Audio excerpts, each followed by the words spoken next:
to the side, you know? And staff is in the process of putting together a letter to the Board of Trustees. But you're not quite finished with your discussion on that item. So Right. Okay. Yeah, I think we do have some draft. We do have some draft points that we went over internally that we can discuss with the board today during the meeting. So, all right, we have Jamie Kane. So y'all are ready to proceed. Okay, that said, I'd like to welcome everybody to the Village of Ossining Planning Board meeting of May 26, 2020. Due to public health and safety concerns associated with the COVID-19 pandemic, the board is meeting via video conference using the Zoom platform. In accordance with the governor's executive order, specifically 202.1 point, there is no public participation in person tonight. Rather, the public can watch the live meeting online through Zoom. Notice of tonight's meeting was published as required and posted on the village website. Web notice includes instructions for members of the public to access the meeting and participate in any public hearings. Comments will only be taken during the public hearing portions of the meeting as usual. In order to participate, please do the following. Members of the public attending online via the Zoom app may use the raised hand feature at the appropriate time. If you would like to make a comment, the feature is located on the bottom of the screen. Those attending via telephone can press *9. The meeting host will see that your hand is raised or that you have pressed #9 and will unmute those waiting one at a time so that you can speak. Lastly, comments can be emailed during the meeting to jmartinez@villageofossining.org. Any written comments will be read into the record. Please note that tonight's meeting is being recorded and a video and transcript will be provided at a later date. And just by way of some ground rules, in order to keep the meeting orderly and ensure we get a clear recording, please follow the ground rules. 1, when you're given access to speak, please state your name and address. 2, if you are speaking during the public hearing, please limit your comments to the matter which is the subject of the hearing. 3, if any speaker is inappropriate, they will be immediately cut off and access removed. Board members, please mute yourselves when you are not speaking. Board members, I will call on you one at a time to speak to avoid everyone speaking at once. If you wish to speak at any time when I am not calling on you, you may also use the raise hand function or literally raise your hand so I can see you and will call on you. We will use roll call voting for purposes of all board motions. This is to ensure that the record is clear. And I'd like to thank everyone for their patience as we negotiate the new way of doing things. And for a roll call, Amanda, or I guess Jamie, please do the roll. Yep. Give me 1 second. All right. Mike Beldotti. Present. Jeffrey Gasparo. Present. Alberto Fernandez. Present. Seth Roy. Present. Robert Belker. Present. Michael Aronson. Present. David Chow.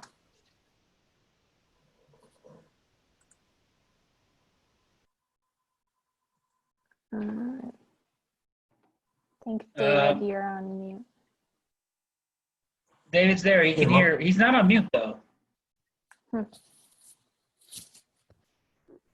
you hear me? Yes, Yes. now we can hear you. Okay. Okay, you're present. Okay, that's that. Okay. Jamie, could you just run down the agenda then and call the first applicant, please?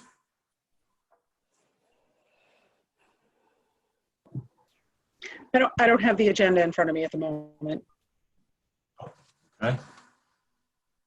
All right. Here we have the agenda. Oh, there we go. Perfect.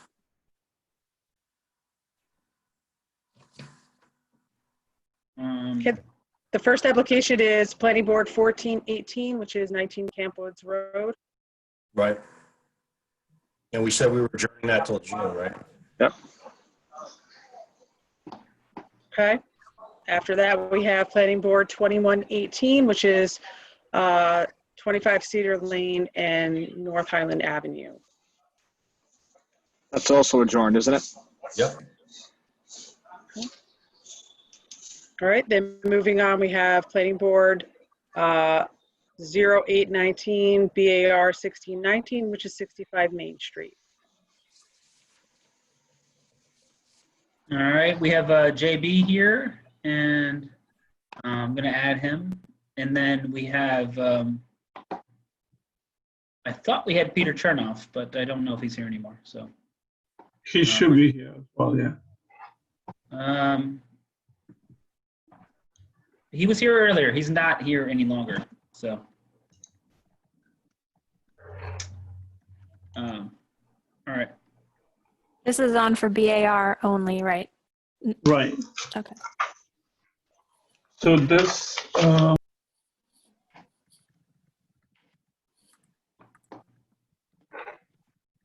Hello, JB? yes, I'm here now. Can you Yeah. start video? There you go. All right, there we go. Yeah. Am I mute or you can hear me? We can hear I can you. hear you. Oh, okay. All right, this one we wanted to get some feedback on the ARB and the materials. So I don't know if we can go on to. Yeah, hold on. Let me open up the presentation.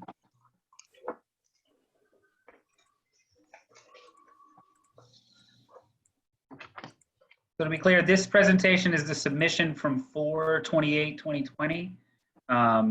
We have not received a Yeah. new presentation since then. No. Just so the board is aware. So this one here, we were trying to, I think if you go down to, if you scroll down, there's pictures, we talk, everybody knows about the location, this is the neighborhood, the existing building. If you continue scrolling down, we're gonna get to, if you go all the way down, so we talk ARB, you can go to, these are the different units, and these are the perspectives that we have, and we're trying to, again, extend Main Street, and then in the back, we have the patio for the restaurant and over the parking garage, or the parking area, which is not enclosed. And then as we go down Main Street, we're trying to capture a little bit of the Main Street character. And if you continue down, I think it's A8, this kind of has all there was an attempt to rendering. So then we have here the different sections of the building when it comes to, so basically we have 4 different components in the ARB, and we have the original building with the original brick color that, the original brick that we're gonna try to maintain. And then as we move up, we have different material, different hardy plank colors in the front. And we're trying to, the old pellet windows, and we have the white trim on the top to kind of bring everything together. And then if you go to the next one, and when we go to the rear, you move that one to it. Oh, this was again, the whole idea is to, as we go down Main Street, this is the existing building, and we have the different architectural elements down on Main Street with the white cornices and the different colors of hardy plank and different mixture of materials. And there will be an entrance to the apartment and to the restaurant from Main Street as well. As you can see, there will be like a little canopy that will be over the entrance to the restaurant. Now, if you go, and the one before, so we had, and that's a view right now of the existing building and the area. And I think that was, if you go back to A8, and that's when we have the materials. I don't know if you can zoom in a little bit, but that's basically how we're trying to have different views. Most like a lot of these river towns around Main Street, you're gonna find this kind of architectural movement where it goes from brick, existing hardy plank. We have the steps, and we also have the entrance to the restaurant.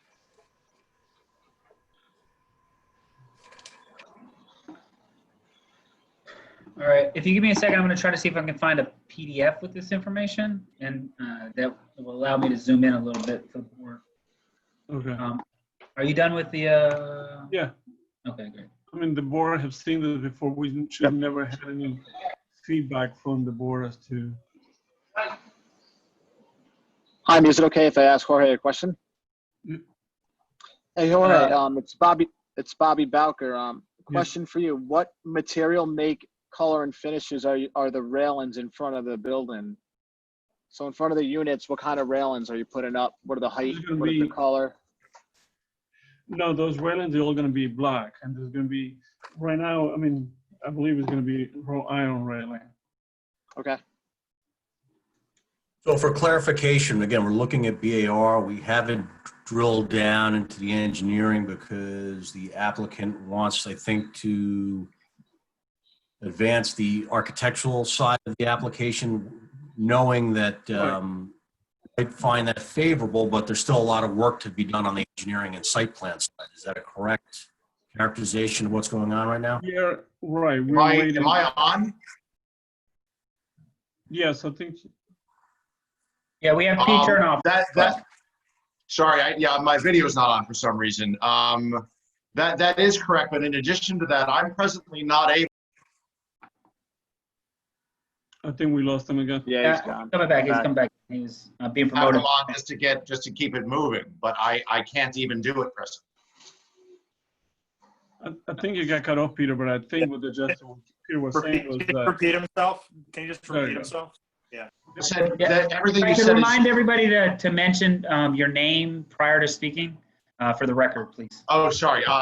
Peter Chernoff, 28 North Malcolm Street. Everything you said is correct about my wanting to be able to move forward and have a more clear picture of where we are. But in addition to that, I'm not actually capable of doing borings right now because of the governor's order. It would require more than one man, and so I can't actually get it done. For my, You can my as of today, yeah. I'll have to get paid I unless believe you I'm doing can as of work. today. Really? Okay, then I'll be back in I believe touch so, with yeah. that. Construction is part of phase one, so I believe you absolutely can as of today. I mean, they have to wear masks, but you can definitely have people as of today. Okay. Then I'll be back in touch because I've been checking in with him regularly to see if there'd been any sort of special thing for boring people. But I'll be in touch with him tomorrow morning. Right.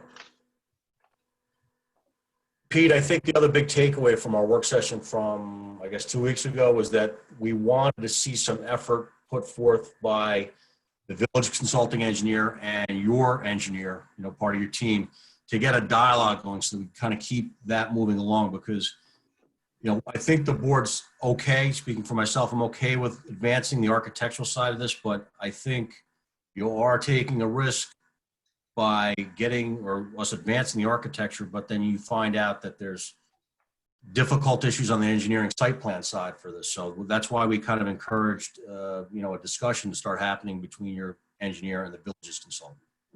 My engineer has been there physically. We've reviewed the site in person. He had no concerns. Just as a matter of course, he works with borings.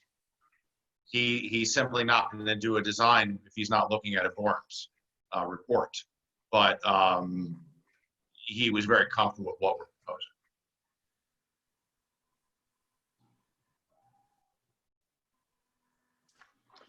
Okay, great. So let's get dialogue then. I just want to mention, I can't seem to find a copy of the submission with those drawings on them.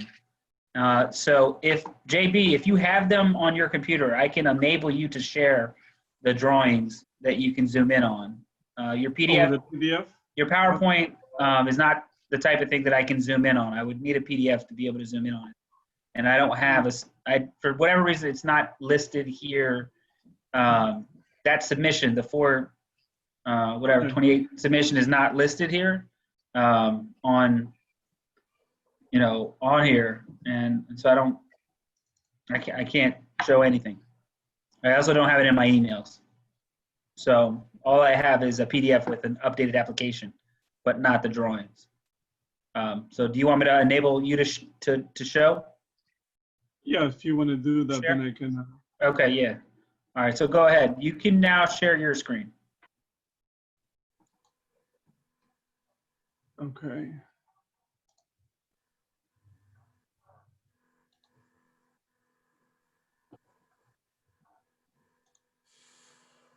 Let me see if I'm able.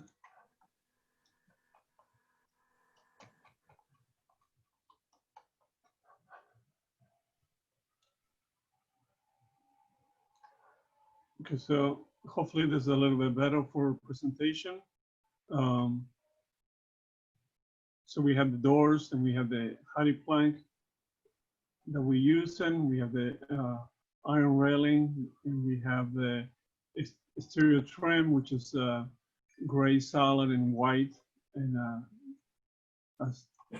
different use. We also had different colors of hardy plank that we are trying to finalize, but we are in essence the use that we use in here, the language, the architectural language, we want to make sure that with the colors and everything that we are, again, we keep in the existing. We have the iron railing, and then as we go up, let me show you the full picture. As we go up Main Street, we have the different views. And also, let me see. So these are views, it's like a section from the side, and this is a view from the back. Again, this is the idea that we're trying to bring. This will be the back of the building.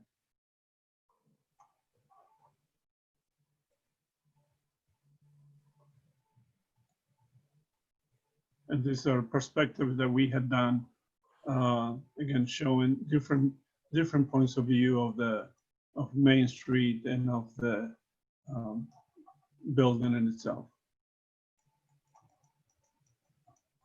And again, these are 5 units, and there's a restaurant. So we have 5 dwelling units, and the dwelling units are, good size dwelling units. I think the smallest is 900 square feet.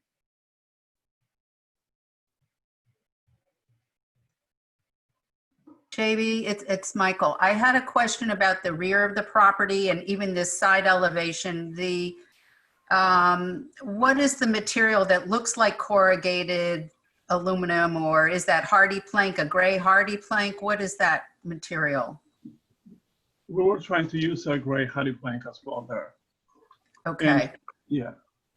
And then it looks like you only have a sample of the brown hardy plank. Do you have a sample of, I don't know if that's like a dark, I'm not sure what that color is. It is, this is one of the challenges now that we have with the Zoom presentation and the printing.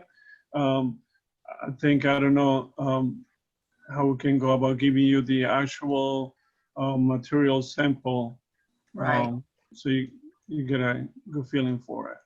Well, what is that color of the second building? Is that, it almost looks like a dark navy blue. What? Yes, that building. What is that color? It is like a dark gray that has a bluish tint to it. Uh-huh. Oh, okay. So, okay. And I think Peter, correct me if I'm wrong, I think that's the same color that we use on iron gray, which is the same color we use in unbranded, which is up already, part of it. Yes. Just like, yeah.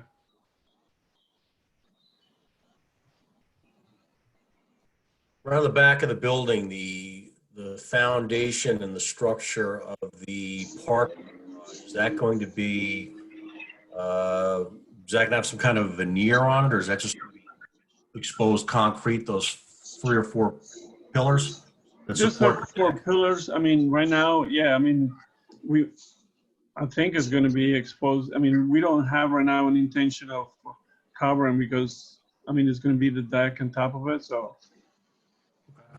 Now, Also, just below it is an old stone wall, and then some concrete as well.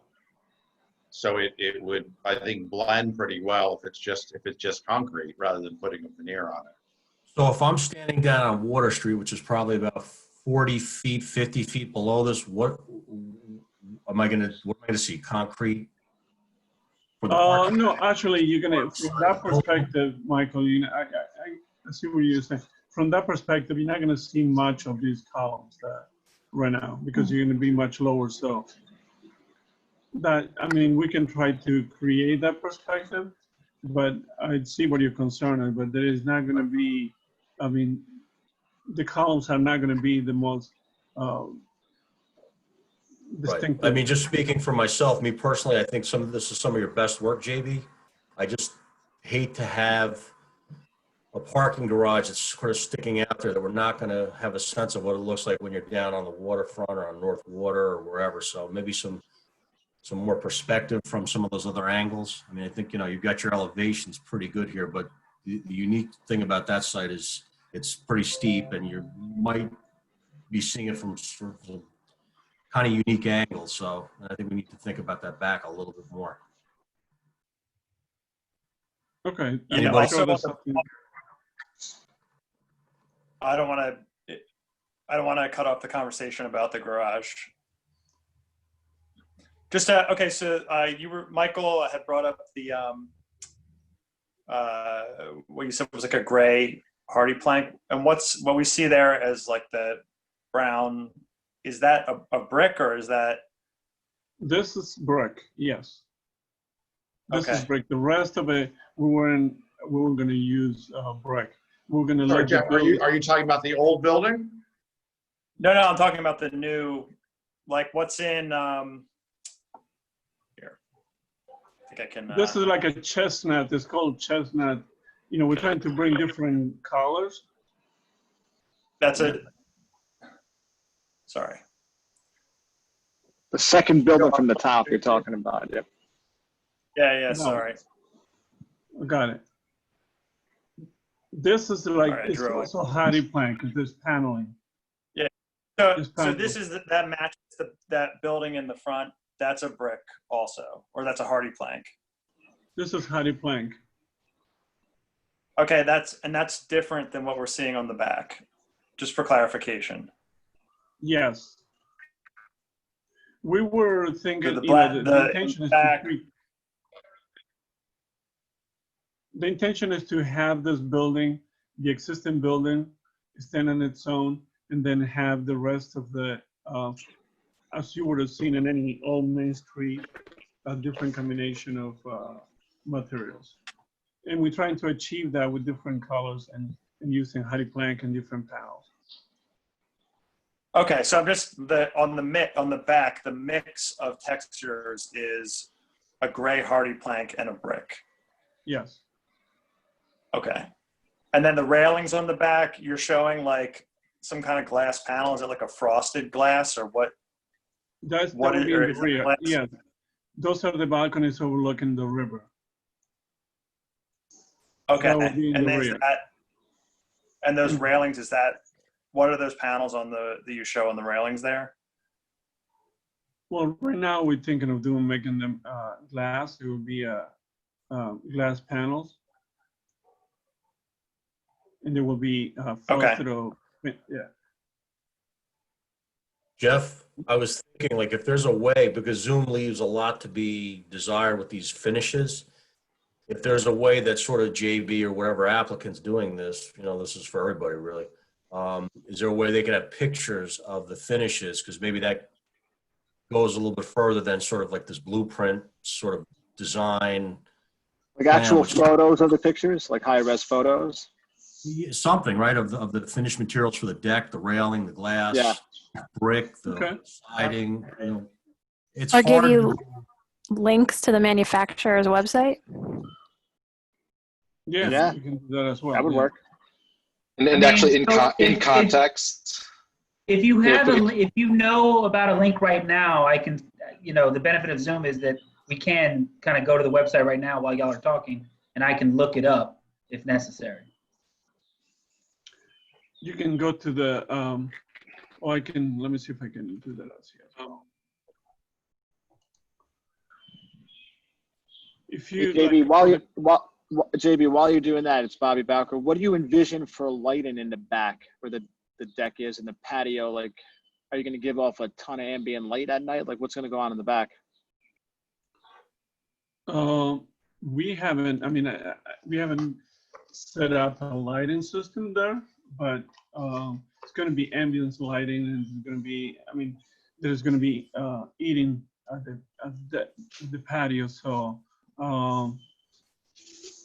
there's not going to be anything flashing on the building, but it's going to be mostly on the patio. So something local, also local lighting, localized lighting.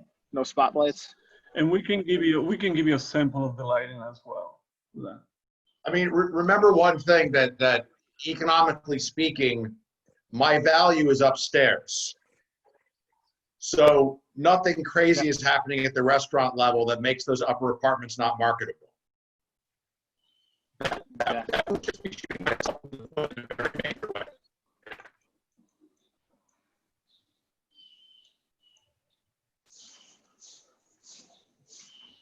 Anybody Peter, else on the board have any questions, comments?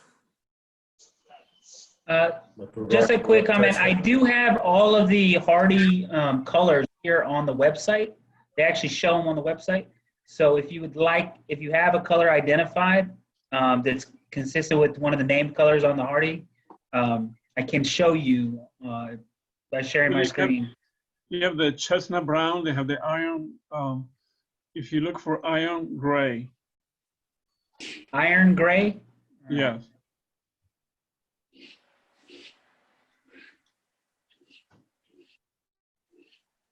I found it. Iron gray. All right. If you don't mind, I'm going to take away. Do you want to stop sharing so that I can share? Okay. Yep. Great.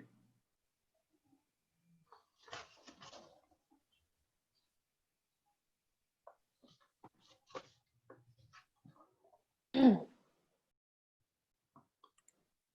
right. Here's iron gray. Yeah, but that And again, you can go to James Hardy. The blue. Yeah, it's a bluish tint to it. This one right here is iron gray, and I'm not sure how it's conveying on my screen, but it's definitely a dark gray here. Next to it is deep ocean, which has a blue. I think that's the question that Michael had raised. No, Is we're that gonna.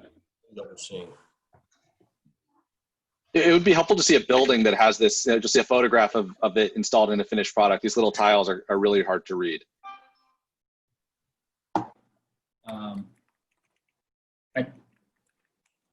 Explore iron gray. Hold on.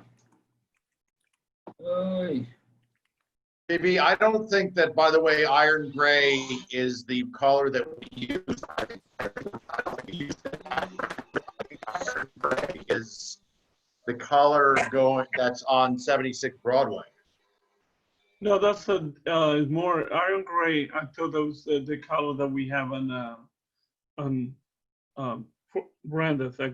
I was trying to load up a picture. I'm just saying, looking at it here, that doesn't look like what's going up on Brandon.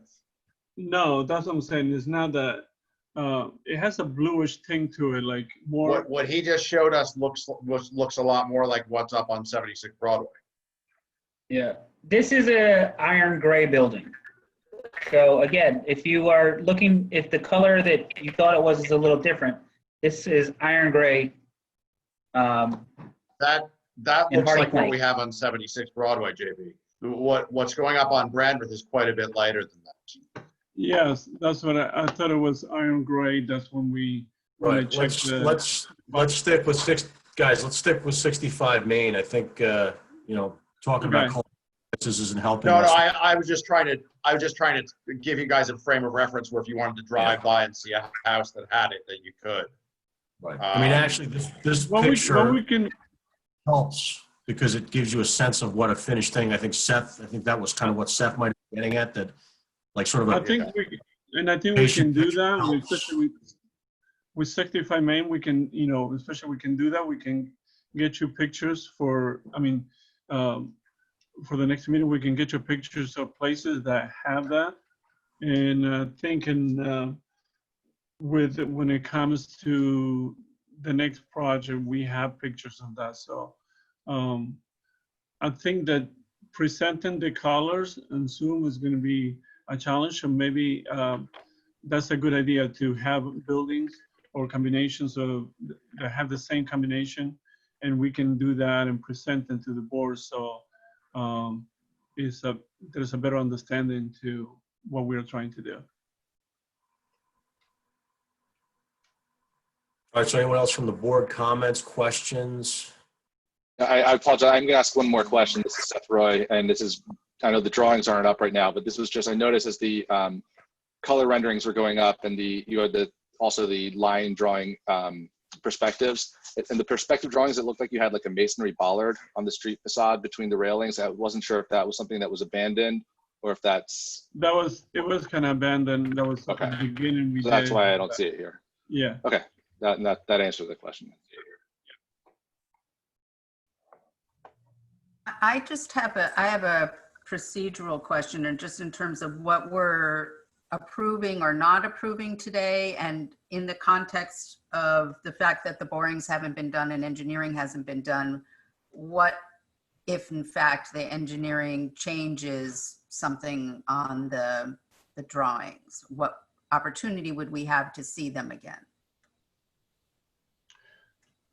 I think especially on this project, 65 Main, today we were looking just for what we have from the board feedback, and you know, we didn't want to come back with engineering and then find out that, you know, we needed to come back a month later with colors of pictures of buildings and trying to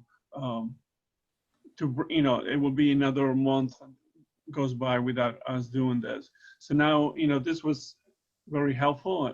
I appreciated the time of the board, and now I think, you know, how to present to the board for the next meeting is very, you know, I understand very well. It's a challenge to provide you with the colors, and we can have, you know, the exact replica of an exact same color in another building, so we can give you a better idea for the next time. Okay, that would be helpful, for sure. One other question while you have it. What is on the existing building, what we're seeing on the drawing on the left here, the wall that I guess is facing to the east, is that, no, I keep it up what you had. No, you were on. One more. Go back. Yeah. This, here. No, go back to what you had. Right. The wall, the eastern side of the existing building, what we're seeing here, is that matching the existing that wall right there, you're on it. Or is that new? That wall is right. What is that? No, that wall is part of the old building. Okay, so we'll really see the old building. You will both see sides, now the on whole building. the eastern side. Yes, there will be Yeah, a portion of okay. it. But it's just the way it was on here. It's the way it's shaded. The way it's shaded. Maybe that's just the shadow, but the way it's shaded here, it's almost looks like It looks like that's a completely different. Yeah. Surface. Okay. No, It'll be new. It'll look like new brick or no? Is we wanted to keep the same brick, and we're gonna try to clean it so it won't look like new brick. It will look like the brick that you have there. It should be. We're gonna try to clean it and you know, do the best with it, but We're going to clean it. I don't like to say try, because we're going to do it. We're going to clean it and repoint it. The whole point is to wind up with an historic looking house. So I don't want to say we're going to try it and, you know, paint it. That's just not what we're going to do. When you say clean, I know it's coated right now. Are you going to try to like use a peel away? We're going to get the paint off it, and we're going to restore it to it's going to look like an attractive historic home.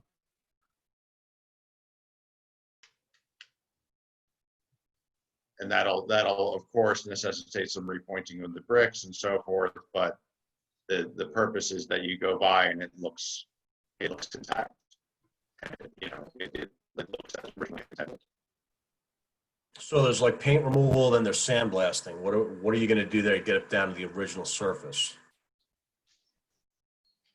I would hope that we can get the paint off without sandblasting it, because I want it to have as much of a look as possible.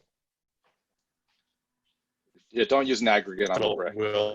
I think we can, by stripping it. I don't want to just sandblast it and wind up with it basically looking like new brick.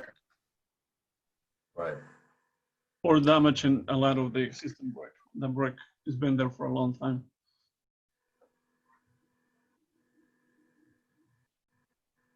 So I'm thinking the other Hi, issue folks. here. Just a quick If I can, question. real quick, I just wanted to let everybody know I apologize. My internet is not performing well today. So in the off chance that this meeting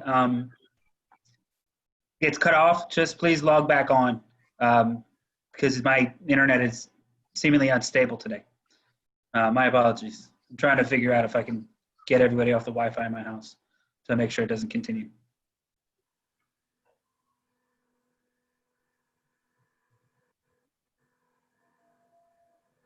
All right, so I guess what I'll do is if there's no one else that cares to comment from the board, I'll open up to the public. And again, I don't know if Jaime can even hear me now, or Amanda or somebody, if there's anybody from the public here to speak to this.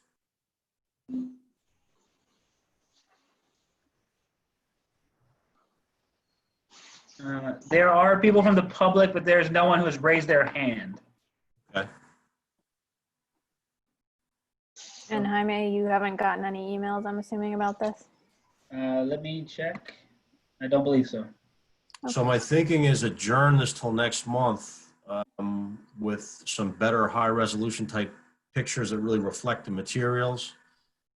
Think about lighting in the rear of the building. Think about how that parking structure is going to look when you're standing on Water Street from different angles and vantage points.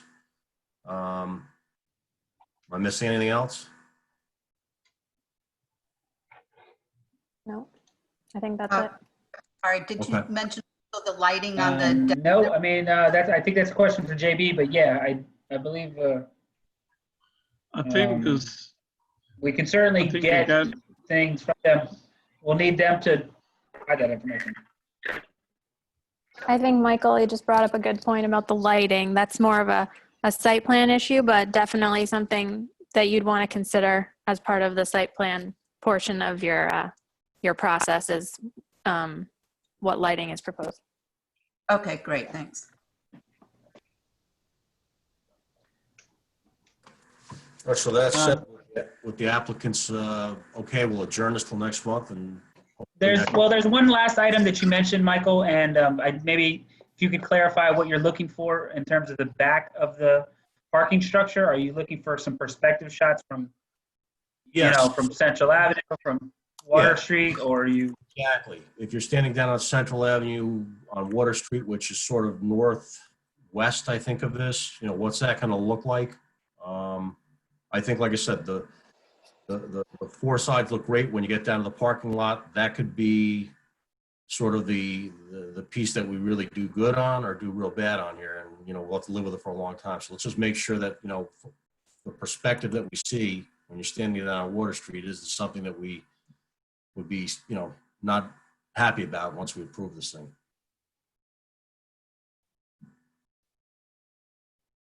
Okay. Good. Yep. Okay. If I give you guys addresses where you might see the hardy plank installed, is that helpful to you? I can tell you from myself, looking at one board versus how it looks on an entire structure is sometimes difficult to visualize, be it paint or plank. Yeah, I mean, that's fine Anybody with me. probably knows this from their home. You look at a sample and you paint the whole wall and you go, that's not how I thought that looked. Right, there's something to be said about a three-dimensional finish type, finish on a existing structure. So yeah, I mean, provide those to staff so that in people's free time they can get around and look at those examples. Okay. Great. All right, guys. So, Jamie, what's next? Do you want to take a motion to adjourn Okay, we this can do that. application? Okay, so can I have a motion to adjourn application till next month pending some more submission and clarification on the application? Motion to adjourn. Michael, did I get a This is second? Jeff. This is Jeff. I second. All in favor? Did you do the roll call? Aye. Yeah, I guess we'll have to do the Aye. roll, so. do the roll. Okay, Mike Baldati, Aye. Jeff Gasparo, Aye. Alberto Fernandez, Aye. Seth Roy, Aye. Bobby Bowker, Aye.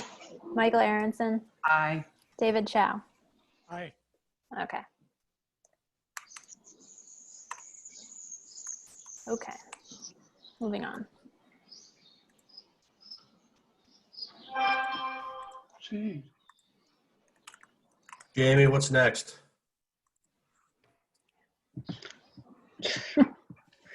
Next, we have Planning Board 1019 BAR 1819, which is 1416 Brandreth Street.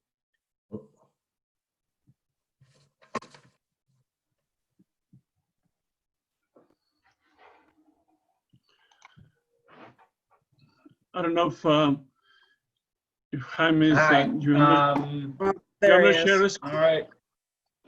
you want me to share a screen, Jaime, with this as well? 1416 or- branch is Yeah. the same individuals. It's JB and Peter Chernoff, who are still here with us. Do you want me to share the screen on this too, or? Yeah, I mean, if that advances. Yeah, if you thing, could I share your saw the- screen, again, there's some issue on my end, so I'm gonna have to step away to try to see if I can stabilize my internet connection. And if you can share your screen so that everybody can see it, that'd be great. Thanks, Jaime. So JB, we're going to, again, review this just from the prism of the BAR for that roof extension, right? I mean, is that where we kind of? Yes, that's what we're, yes, that's what we're trying. That's what I kind of recall from the work session, that we spent a lot of time on sort of, looking, we're going to just look at that third floor, whatever you call that roof extension, and, kind of set aside the rest of the review process for the site plan. Right. So again, this is same as before. I think this is a project that the board is very familiar with. And what we have here is that this project, it actually has two components. It has an existing 5 dwellings that have been going under renovation, and the proposed restaurant and parking area and the art walk in the back and the greenway. So what we are requested on the work session is that the board takes a look at the architecture review board and give us at least a partial approval so we can continue with the interior work, with this is being done under a separate permit. And I did have a picture, not sure if, how can I share this with you, but I did have a picture of this one of the existing that I took today. So can the board see the picture, or you only see in the PDF right now? Right now, I'm just looking at a garage with the 3 windows above it. Garage Okay. door. So again, this is a picture from the street. And then if we go all the way, this is what we are proposing. This is the existing, which is it is a gable. There is a gable end. I can't actually see anything. We're just looking at the garage, the You don't, okay, and this is question has to do with the attic. We can't even see the attic right now. Now, is that because Jaime can't, no, this upload is, that? No, Jorge's sharing his All right, screen so now. guys, I'm back. I've turned off a bunch of devices here in my house, and my connection seems to be stabilizing a little bit. So if you want to let me, JB, I'll try to see if I can take over the sharing and see if I can make the presentation that you sent to us work. You want me to give it a shot? It's up to you. I mean, right now I'm showing this is the attic, or the third level that we are doing with the. When am I alone here? I'm not looking at an No, attic. yeah, we're looking at the same thing. So I'm gonna. You'll see the garage. Okay, so then, yeah, I may have a problem what I'm seeing here. It's okay. I'm gonna take over. All right.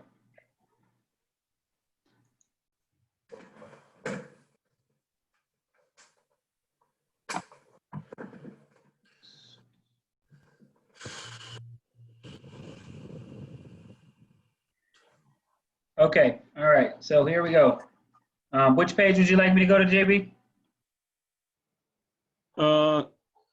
Keep going. I think it's I believe it's page 13 that has the garage. This is page 13 here. It's a sort of a bird's eye view. Well, all right, so here's for the board to see.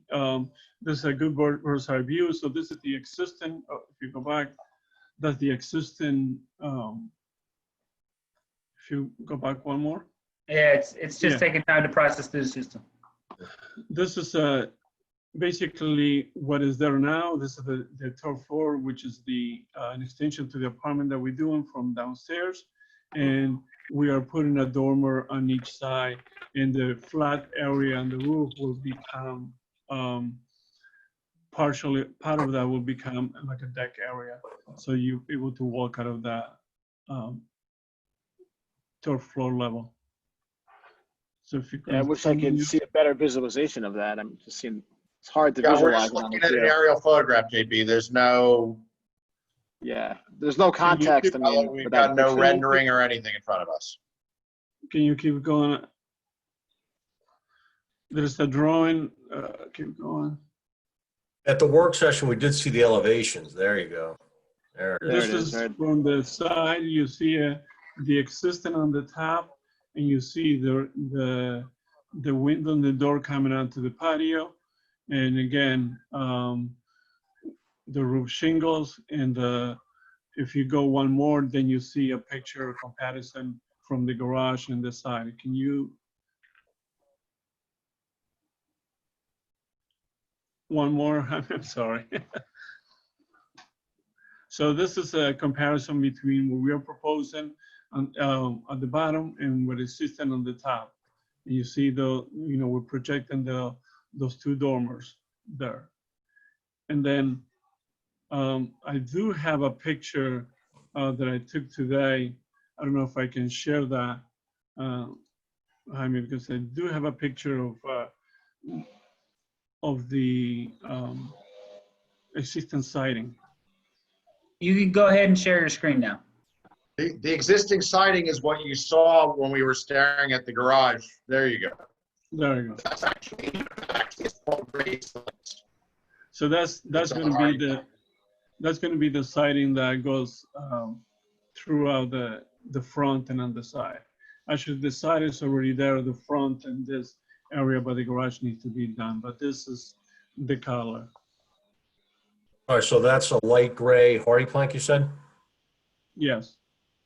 Okay, and that's going to be. It's actual color. Its name is gray slate with hardy plank. Okay, and that's going to skin the rest of the building. Yes. Yes. Okay. So if we approve the addition on the roof, you'll also be doing the exterior improvements, the existing structure at the same time, so everything will kind of blend together nicely? Yes, it will be all the same. Awesome. Okay. We're going to do the entire thing, including the stucco of the lower, which is, I don't think terribly attractive presently. Okay. Agreed.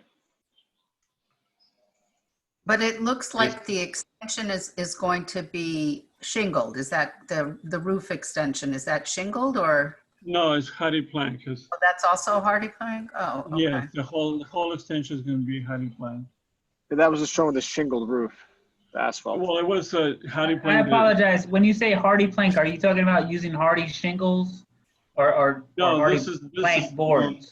No, everything hardy board. This is going to be, everything's going to be the same as this. that Right, you but see I on the was- picture. I'm sorry, I was talking about the third floor roof extension. That I thought looked like it was shingled, not that. No, it's a graphic. It was graphic way of showing it, but it is going to be all hardy plank. It's going to be exactly like Yeah. that. Yes. Can we go we're back not- to that for a second? Yes. So we're not going to see like a shake or like a split shingle type look on that improvement. It'll be a clapboard siding. Is that what you're saying, JB?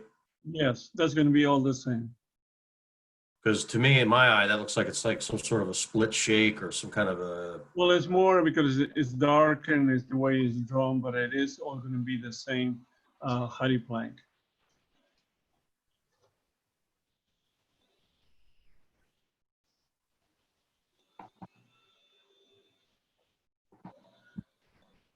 And this is, we have the hardy plank siding here.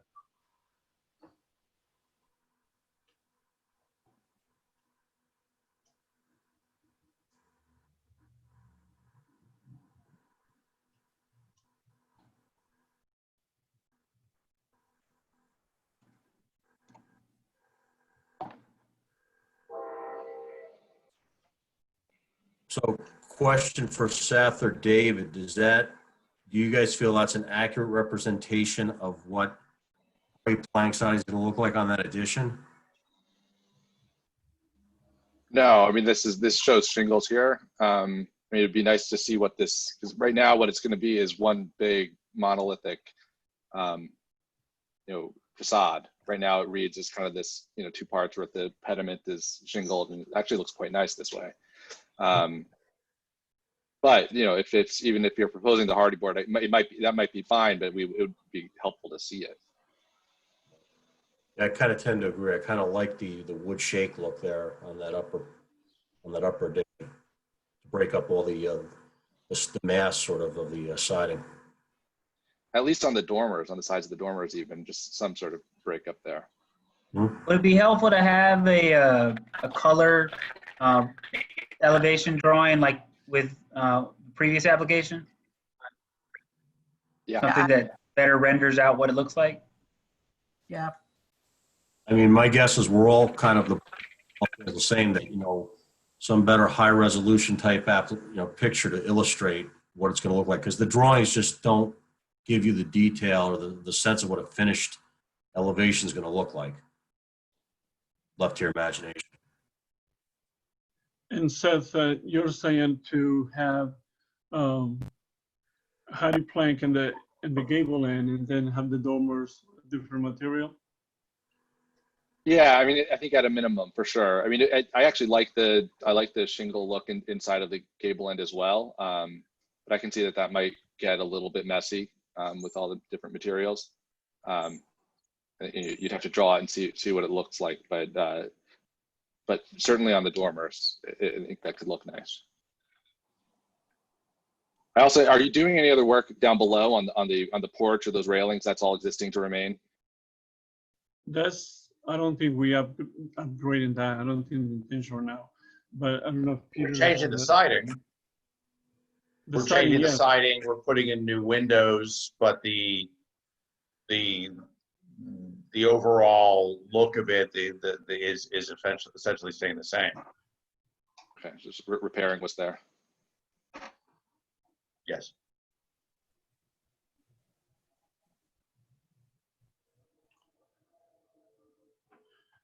But the board doesn't have any issues with the shape of the dormer, and I mean, even if, because we're trying to move ahead with the construction of the dormers, so even if it is changing the materials, we're not going to have the finishes done, but we do want to move ahead with the building department and approving the construction of the dormers. Okay, so for submission purposes, do we have the three elevations, how that's going to look? Because right now we're looking at the front elevation. And we have front and side, which are both the same.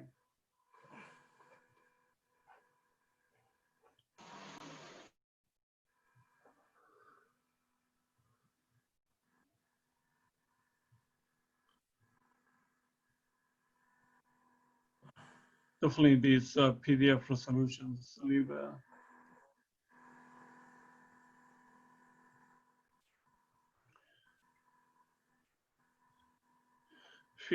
no, yeah, they go down. So just to clarify, the specific stuff that I'm just going from the beginning of this to the end to see if we have all the information that you're looking for.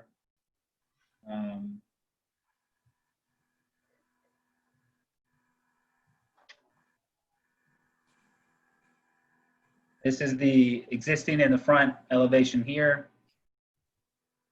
This is the existing right elevation.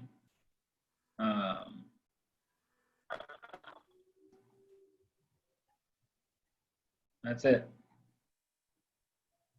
I'm having a little trouble with the proposed front elevation, really, in addition to wanting to see the materials, but just sort of, I'm having a little problem with the perspective of it. I'm not sure, I can't quite put my finger on it, but I don't know if it's more detail or seeing it in another angle. But I am having a little bit of trouble visualizing how this is actually going to look.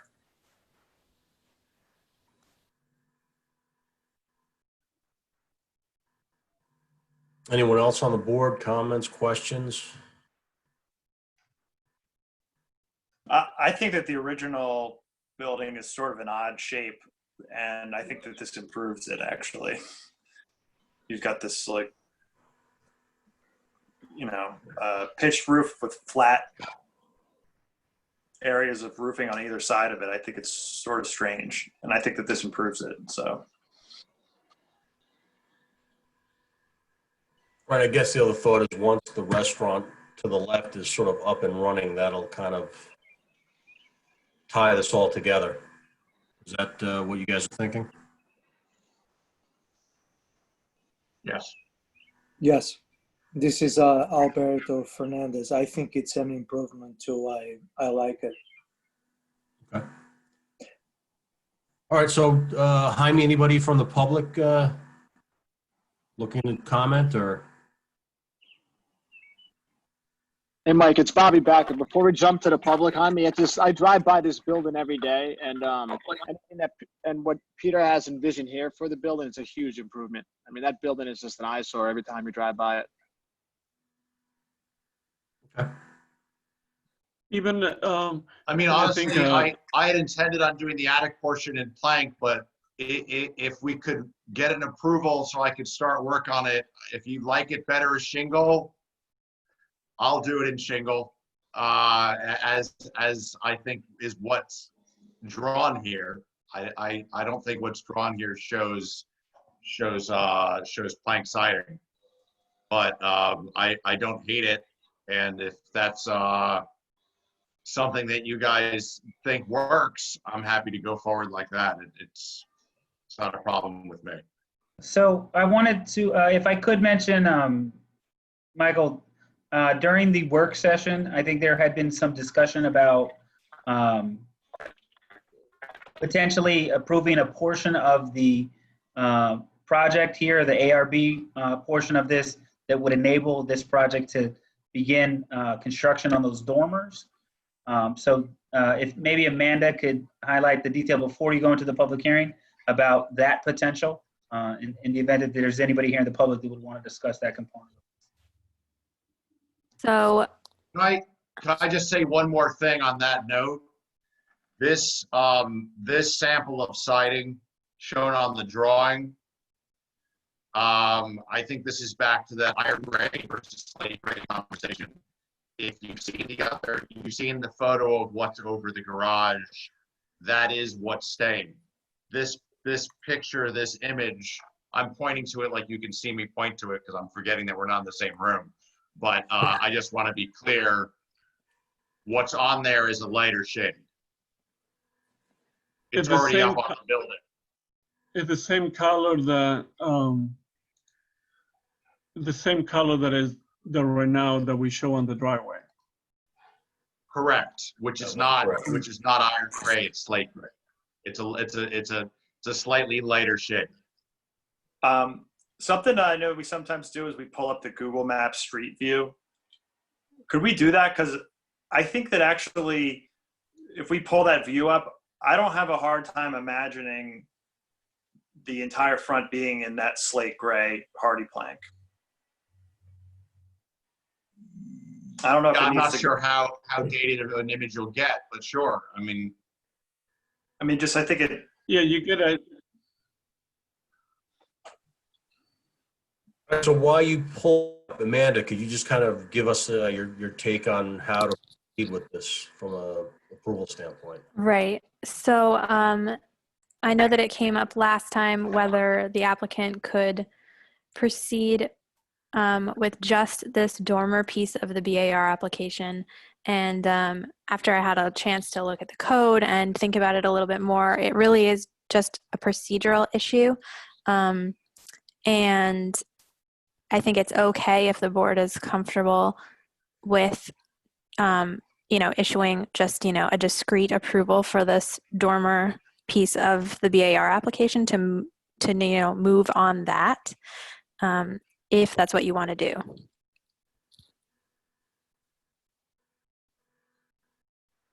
Understanding that there are other aspects of the BAR application that still have to be decided. Right. Yeah, this is much more helpful, so. okay, so looking at it now, just to explain what we're going to do, as you see, like the previous owner, for no reason that's clear to me, took out windows. So he blanked a window and stuck mailboxes on it. I'm putting back a window. I'm weird that way. I think my tenants like windows, so that's going to be a window. And these posts are not going to be black. And ultimately, when we, I hope to change the railing so that it would, of course, match everything that we do in the end, over to the common space over the restaurant, and then continuing down to the 16th Hill Greenway. My ultimate idea would be, of course, that rail will exist.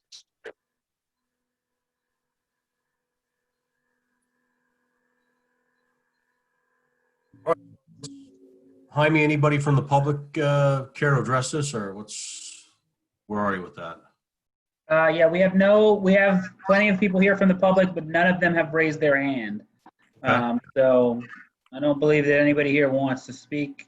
As far as I can tell, you may want to ask, 3 times to give people a couple of seconds, but it appears that nobody has. And Okay. let me check my emails. I have no emails regarding this either. Right, and again, we've advertised this, I guess, over the previous few weeks, so people know it's on the agenda tonight. So I could see Hardy. So I can see Hardy all the way up, like to match the gray that they have in the back above the garage. Is the only question here, did the dormer have some sort of contrasting finish besides matching that gray also? And I think that was sort of like a point you brought up, Seth. Yeah, that was my questions. And one was also just of representation and just kind of making sure we have a drawing that shows what the intent is. But yeah, no, I don't disagree. I think it could work. This photo is helpful. This also brings to mind, I know you mentioned stucco at the base. Is that stucco going to stay as well? Is you need to do a different stucco? You said changing. No, I want to cover that over with siding. Okay, so that's all. So yeah, so that would. Yeah, I don't really like the stucco. Okay. Right, the only stucco that's going to remain is sort of that portion underneath the exterior platform there, I guess, right? The front elevation? Yes. No. Talking about the concrete area under here. Oh, there's going to be a stucco? Are you guys going to paint that or something, or what's the thinking there?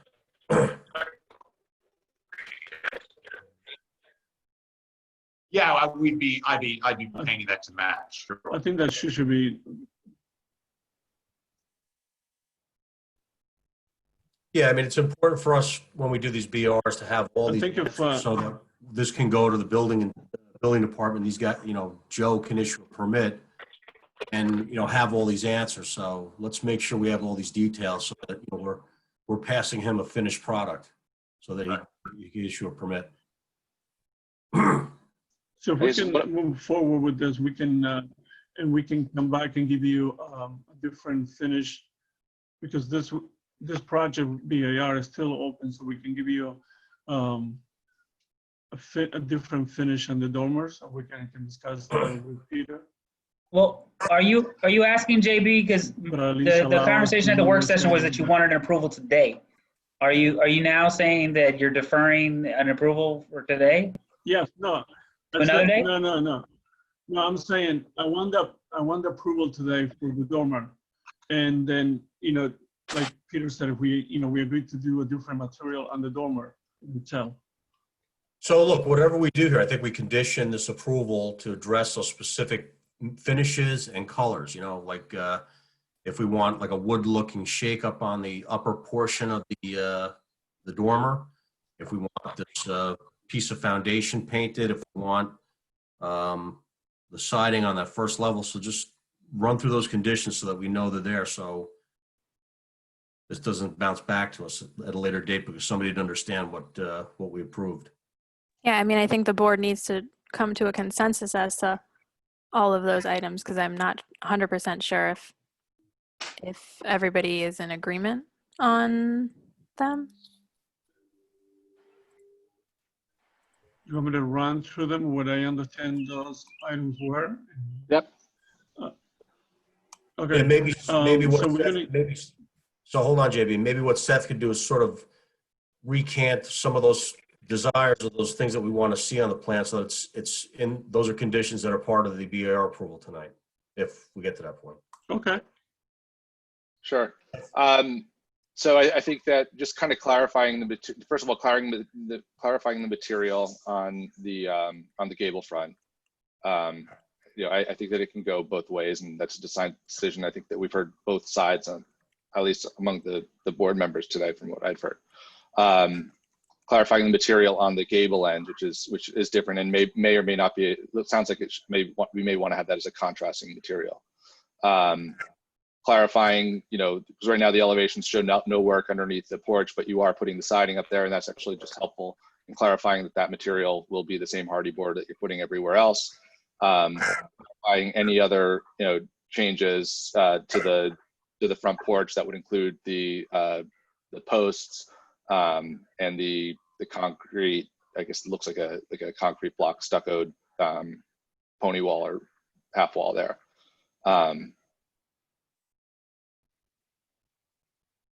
I think that was it. I don't know if anybody else remembers anything differently. I think you got it all. Anybody else? I think that was it. Amanda, Jamie, you guys have that for the resolution? I want to make sure that you are all in agreement as to what you're deciding on those issues. I don't necessarily know that I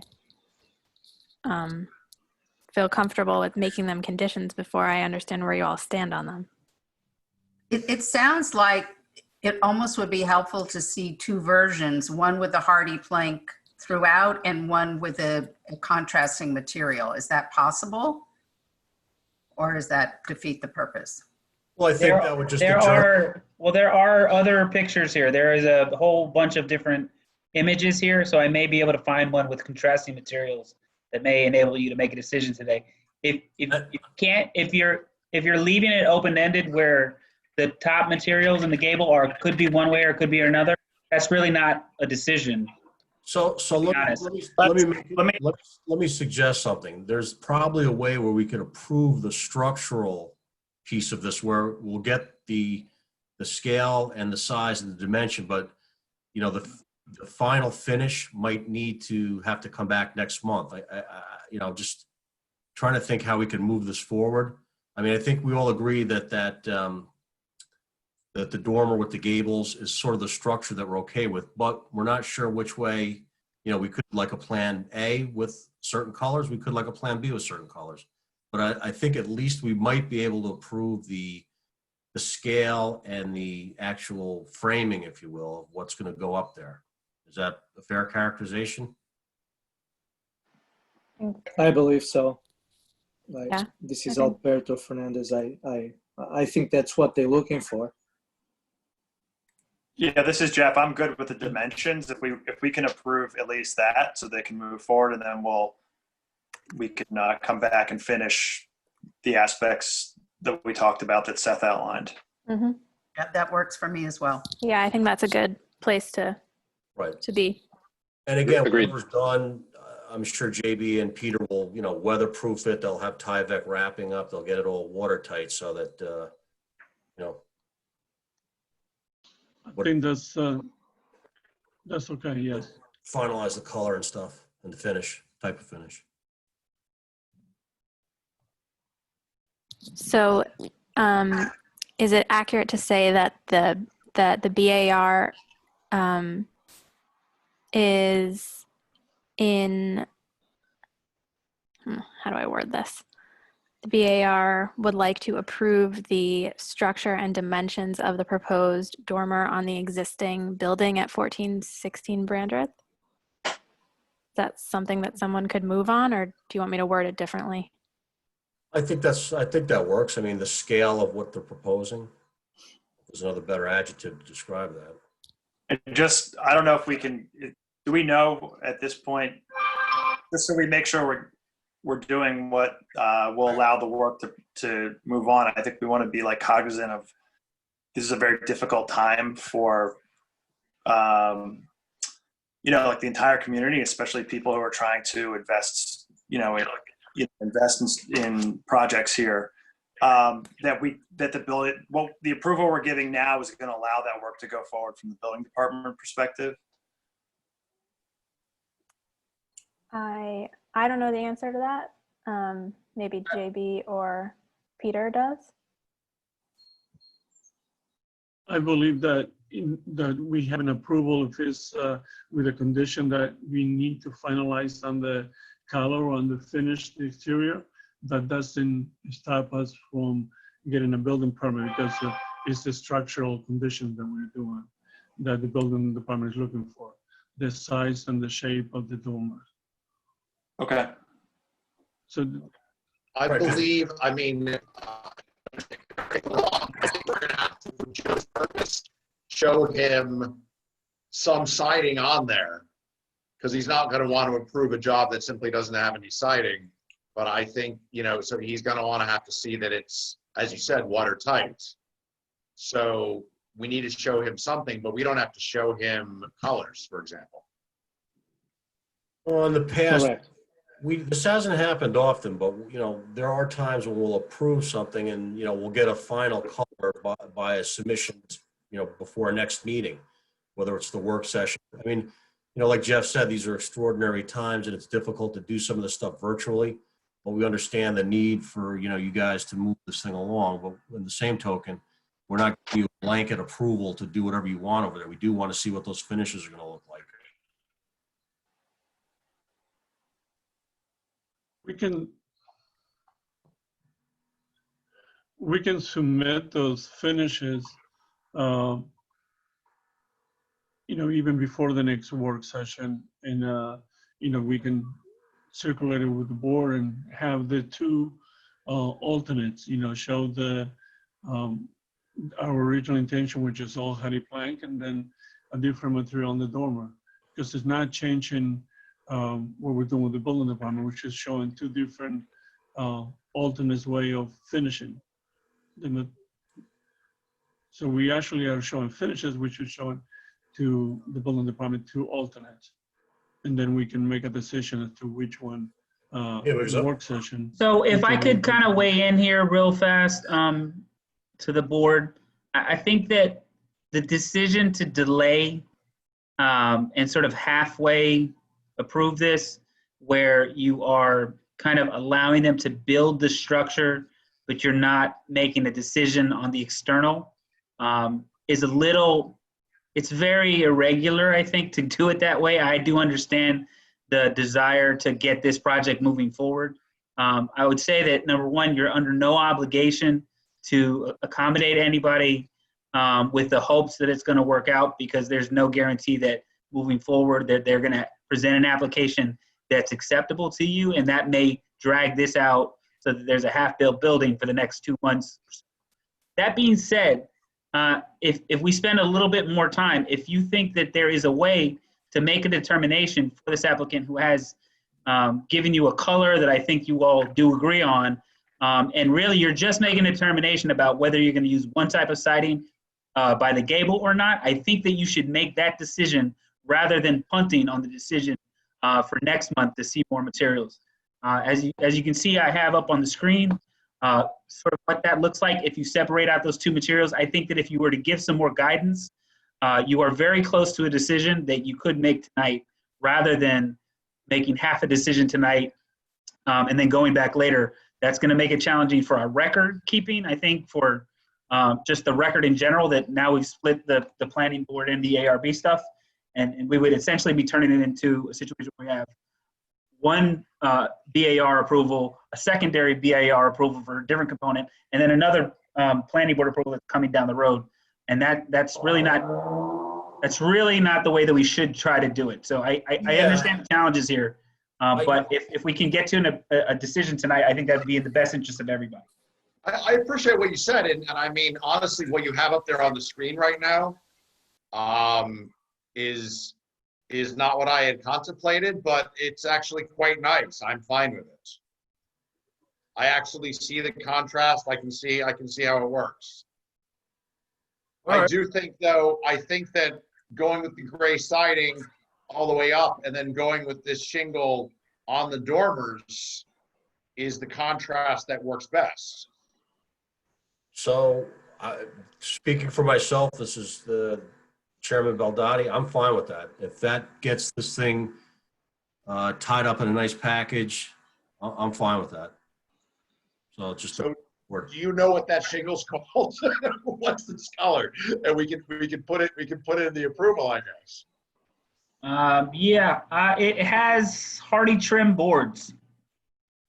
So hardy trim, and there you have. I just don't know the actual color. Yeah, well, that color is iron gray. So that is the iron gray color that you had listed earlier. That's the right. So that's the actual iron gray, and what we have is gray slate. So it'll be sort of like two. Gray and gray wouldn't work. Yeah, I can pull up gray slate. So if you would like, I can actually pull up gray slate so that it's clear the coloration that we're talking about here. Yeah, if you go back to the picture that's the color on the garage. It's on the garage. That's what I mean, the siding's already on the building. So we're just talking about the textural contrast at this point. We know the color, we know the material, it's just all that textural contrast. I don't think we have the color. I think we got to nail that down. The colors already exist, Mike, on the building. It's on the garage. When you go back to that photo same exact color. We had that photo of the garage with that one level over it, because you can actually see the siding that's already on. The siding's already over the garage and actually wrapping around the rear of the building. I think JB had that photo. Yes. Yeah. Yeah. Because that color is already down. The color's already on. It's just an extension of the color for the rest of the building. Okay, so I do have this picture here. You can see there's the siding down here, and then there's the different product up here. I think that looks great. Yeah, we're talking about different colors. It's just the texture, I think, that we were initially talking about. So instead of getting crazy with, I don't know how we can approve all sorts of different colors right here. You're making design decisions like, with So you want to just keep it all gray? I think if you have a nice color if you have a color that works that you've already showed us, and we have these two different textures, I think that's much more straightforward. Agreed. Okay. I can go with that. Agreed. Works for me. Okay, and if you want, I mean, I can see if I can find they have this thing called hardy shingle, which is a siding product. But it looks from that the board and the shingle come in the same colors, presumably, I guess. I think they all come in the same colors, yeah. Okay. Definitely with hardy, yeah. So I'm happy with this too, but I just want to clarify, do we still need to see the other items that Seth had outlined in terms of the treatment of the stucco and the posts and the portion of the cement below the railing, the foundation below the railing? The stucco is being covered with the siding. Right. And below the railing, I think JB said he was going to put the siding below the railing also, correct, JB? No, I think we were On painting. the concrete? You're painting it? Below the railing, we were painting that. On Yeah. the concrete? And actually, yes. And actually, So if you, you'd have to give us, you'd have to provide a color, and whatever we agree to, it's got to go onto the plan, so it could be submitted to the building I department. think Yeah. that before we mentioned about matching the color, right, Peter? Is that, I think I would just paint it, I mean, my preference would just be to paint that concrete to match the gray. You do it the gray or white, make it like a border, trim white, or the gray, whatever you want. And then the posts, I would just paint white. I don't know why they're black. I think it's weird. Now, as for the shingle style on the top above the by the dormers and the gabled roof, Hardy has a couple of different products. They have a straight edge here shingle. They have a sort of a straight shingle with varied sizes, and then they also have a product here that has a staggered edge panel and half rounds. Does the board care about any of that, or have any comments they'd like to provide in terms of the type of shingle above the dormer, or are there any conditions, or are you just looking for a shingle? I thought the board had agreed and all stay all with the same material. Is that? No, I think, Talking about the believe- dormer, JB. I believe we're okay. talking about. On the dormers for shingling. Okay. Yeah, you have Straight edge. multiple shingle products by Hardy, and so I just wanted to, just to make sure that the board is aware that if you say that you're fine with a shingle, there are various types of shingles here, Right, so four let's different narrow- kinds. So let's if you want to narrow- weigh in on that, yeah. Why don't you do like a cedar shake look-alike shingle that we saw in the picture that Hamey had pulled up already? Yeah, Greenhouse. like that. Cedar shake. Yeah. Like that, yep.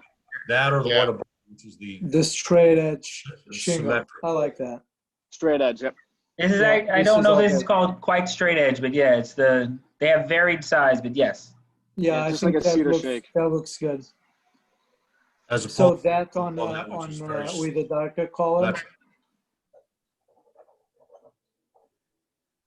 This is, So the straight edge shingle in a darker color.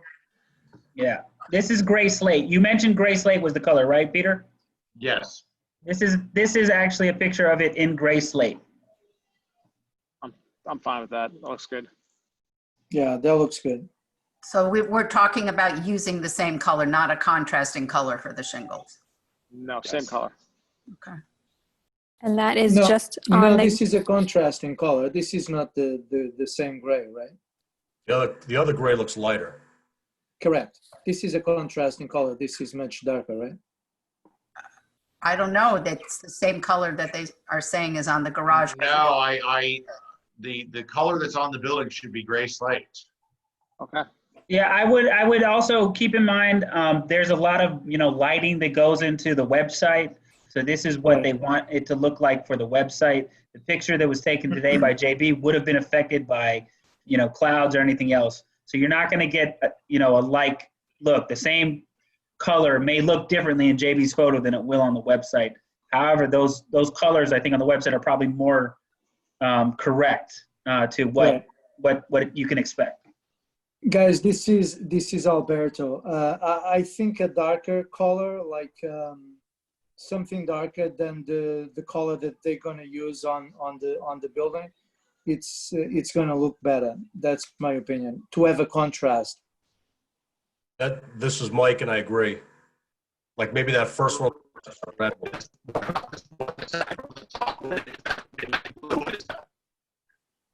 On all the way to the left, second from the, all the way to the left, Yeah. second down, Yeah. one down. Deep ocean.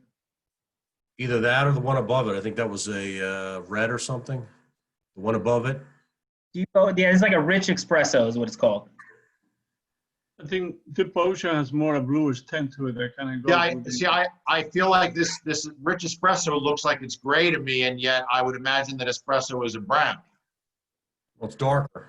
I think it is a little bit of a brown. It looks to be a little bit of a brown. I think, again, it's going to be hard to tell online.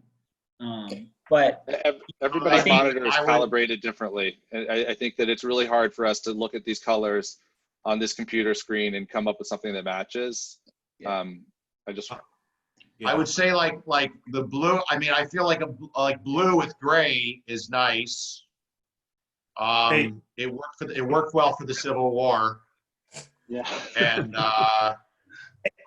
Hey, Mike, I know in the past years that we've been on the board, there have been times where we couldn't decide between 2 or 3 colors, but we're basically in the ballpark. Like we knew we wanted a darker contrast in color. Right. And we would basically vote to delegate the final say to a board member who would look at I remember a couple of times we had, or like 1 or 2 board members would basically just make the final call. But we would agree that we wanted that among this palette of like 2 or 3 darker contrasting colors, that we were okay with it being one of them. I mean, I think what we're trying to do is, this is kind of on the fly. We're kind of breaking new ground here, but at the same token, we want to have somewhat of a complete product. I understand where Jaime's coming from because we don't want to create an open-ended approval. And I think that might be a good solution. I mean, I'm happy with like Jeff or Seth or Dave and one other, a couple of you guys decide what the final color is. I think a contrast helps, but I feel like we can approve this and then it could be quickly, colored or, made to look as a finish. And then a Seth and a Dave and, one other person, if need be, could have the final okay on the color. Amanda, is that legal? Can we do that? I know that it's been done in the past by the board. It's really not specifically provided in the code, but I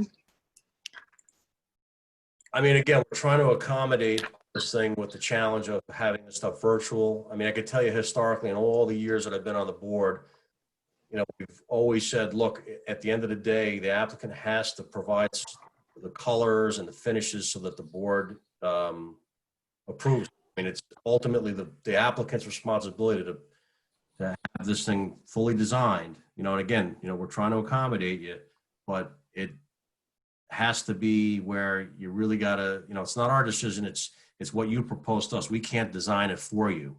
yeah, I agree. If you provide some alternatives, as Jeff described, we could delegate a few of the, architectural experts on our board, to. I didn't hear that. I'm sorry, you were breaking up. Yeah, Mike is breaking up. Yep. All right, so I feel like Can I- more so than delegating, it's more what has just been happening over the last half an hour is more like what should be happening during a work session. So, all right, so Can I just point so, something out? If you look behind Bobby's head, what about that? okay, so can I maybe make a quick recommendation so we can kind of move on from this? I think y'all are pretty close. It seems like you are okay with the gray color of the bottom half. So that would be one end of it. I think that the recommendation that has come out is that you would like a darker gray to contrast in the upper gable. So that seems like something that the board could vote on, even if you don't have the specific color.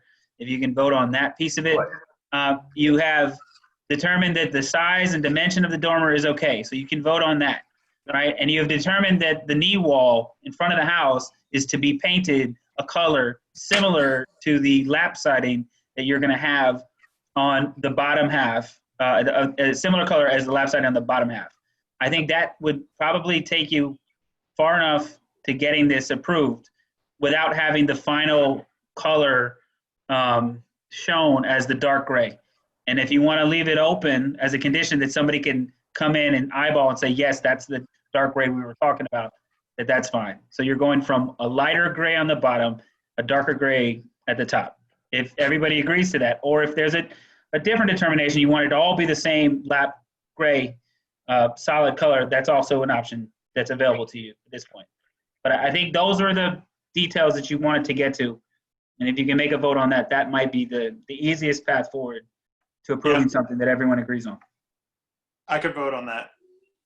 Yep. Me too. That works. I'm good with it. Me too. Okay, so essentially that's the motion. And we'd ask that Seth and Dave basically, make the final determination on whatever is submitted by the applicant for that contrasting color in the cables, I guess. So that said, I guess could I get a motion to approve the application subject to those conditions? I'll make a motion to approve. Okay, second. Bobby Bowker, second that motion to approve. Okay, all in favor? And a roll call vote, please. Mike Beldotti, Aye. Jeff Gasparo, Aye. Alberto Fernandez, Aye. Seth Roy, Aye. Bobby Bowker, Aye. Michael Aronson, Aye. Dave Chow. Aye. Okay. Can I ask something since we're all here, which pertains to this and everything else? Jaime, you said that construction is back. Yep. Does that mean that we're now able to go back to full crews in Ossining? Yeah, I believe so. I mean, so if you see, we entered phase 1, so I'd encourage you to go check out phase 1, Mid-Hudson, anywhere on the news, you probably find it on Low HUD. And so part of phase 1 is construction, manufacturing, and then some retail curbside pickup only, if I recall correctly. But definitely construction and manufacturing are part of that. So I believe that you can, yes, go back to full crews. I thought he then kicked it out to June 6th or something like that at one point. He did. So originally they were using a 2-week, period where you had to be going down for 2 weeks. They modified that last week to a 3-day period. And that's why it suddenly went from being in the middle of June to like now. All right, guys, what's next on the agenda? Yeah. Okay, so I can call my GC and tell him we're back full board tomorrow. Yeah, if you want to follow up with me after the meeting or shoot me a message and we'll talk then. All right. Okay. So next is PB 0120, right? And that's adjourned. Yes. Yeah. Then we have Secor Road Development. Yes. PB 03-20. Yep.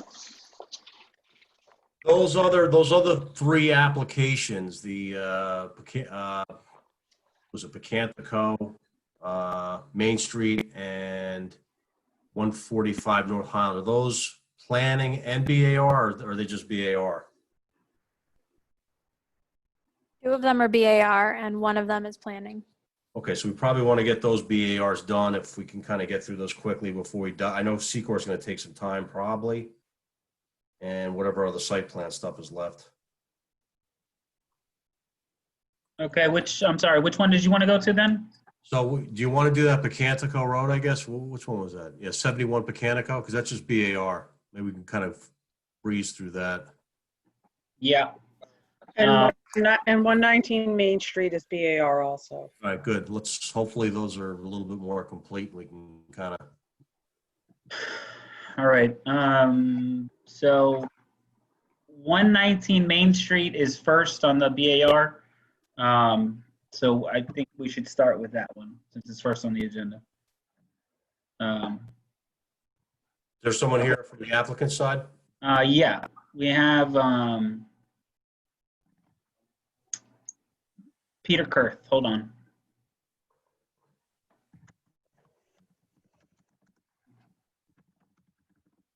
All right.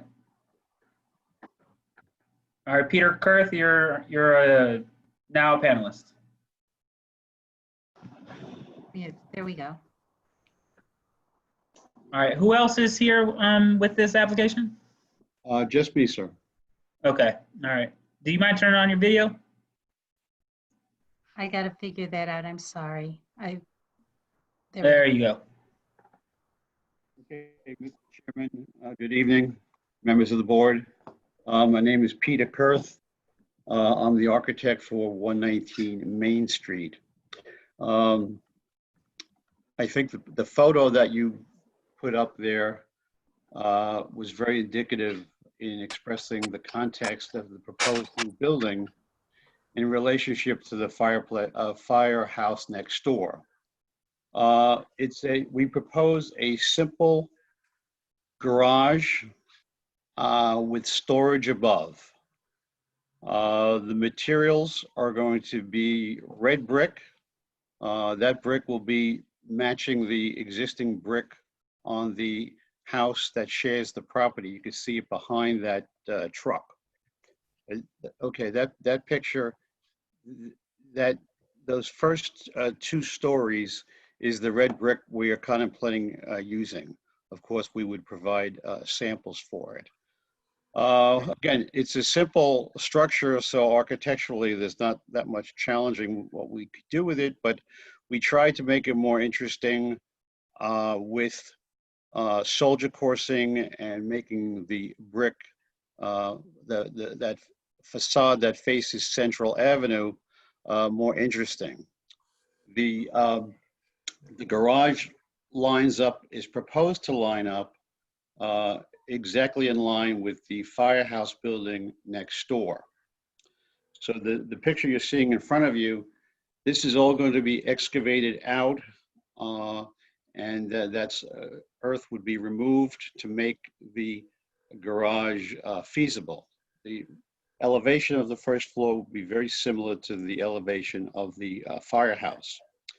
We are leaving a 4-foot, the garage size is 60 feet by 27.55. We're leaving a 4-foot space between the garage and the firehouse next door to allow egress and access to the rear of those apartments. You'll know the fire escapes there. Again, the materials are red brick. The windows would be Anderson with white trim, and we're proposing a white garage door. A few weeks ago, we presented to the Historic Society, and they approved. The Historic Preservation Board. Historic Preservation Board. Thank you, sir. And they approved the plan as submitted. And they had a very interesting take on the coloration. And I spoke with my client, and he doesn't really care. We propose a white garage door with windows to break up that door, white Anderson double hung. They suggested a bronze colored door with a terratone windows above. Again, I think the Historic Board wanted to coordinate with the Architectural Review Board to get a consensus there. We could go either way with that. The side is just plain stucco. Again, we would submit colors. It would be an off-white, light gray. And those are the essential materials, brick and stucco. I have a real quick question to clarify to the board. The HPC did provide a certificate of appropriateness based off of the application that was provided. If the board is to approve what was approved by the HPC, then this project could move forward. If the board deviated from what was approved by the HPC, then this applicant would be required to go back to the HPC. Yeah, and also I believe the HPC wanted to view the type and color of materials to be requested from the BAR via a virtual link. So We'd be happy to provide that. I have just a question about what the HPC envisioned for the garage door. Did they have a reference or something else? Like where did that particular scheme come from? Well, as I recall, and the chairman was at the meeting, we went with white because the firehouse door next door is white. Some members of the Historic Board felt that the building to the left of this building, again, trying to relate to both sides, had more dark colorations. If you if you refer to the picture that is to the left of the site, maybe you can pull that up. Yeah. There's like a minivan in the picture. Well, no, that's the site in question. Now, the site that we're talking about goes from, again, a 4-foot space to the firehouse, and then the building would go all the way over to where you see a picket fence on the left. That storage unit and all that other unsightly material would be obviously removed. I said this. Now, I also wanted to mention that the Historic Board approved a project, as well as the Architectural Review Board, for 121 Main, which is the adjoining with the picket fence. And this is a tremendous improvement to this site, stone walls, etc. And if you look to the building on the left, that brick, you'll see the dark coloration on that door. And some members of the Historic Board felt that relating to that dark brown Duranotic bronze type color was more indicative. It's really, my client is indifferent. We're prepared to go whichever way both boards have a consensus on, whether we relate to the firehouse being white or the building to the left being more a darker color. Again, it's just simple materials. The brick is a given. It's just a question of the window trim and the garage door. Garage doors are not the most aesthetic things, but we proposed windows in the door to break up the door itself. Peter, this is Mike Baldati. Question: the width of the garage structure is going to be, did you say 27 feet wide by 50 feet deep? 60 feet deep. Okay. And so it's almost property to property line, except for the 4-foot access to the rear. And what are you guys going to be using what's the applicant using the garage for?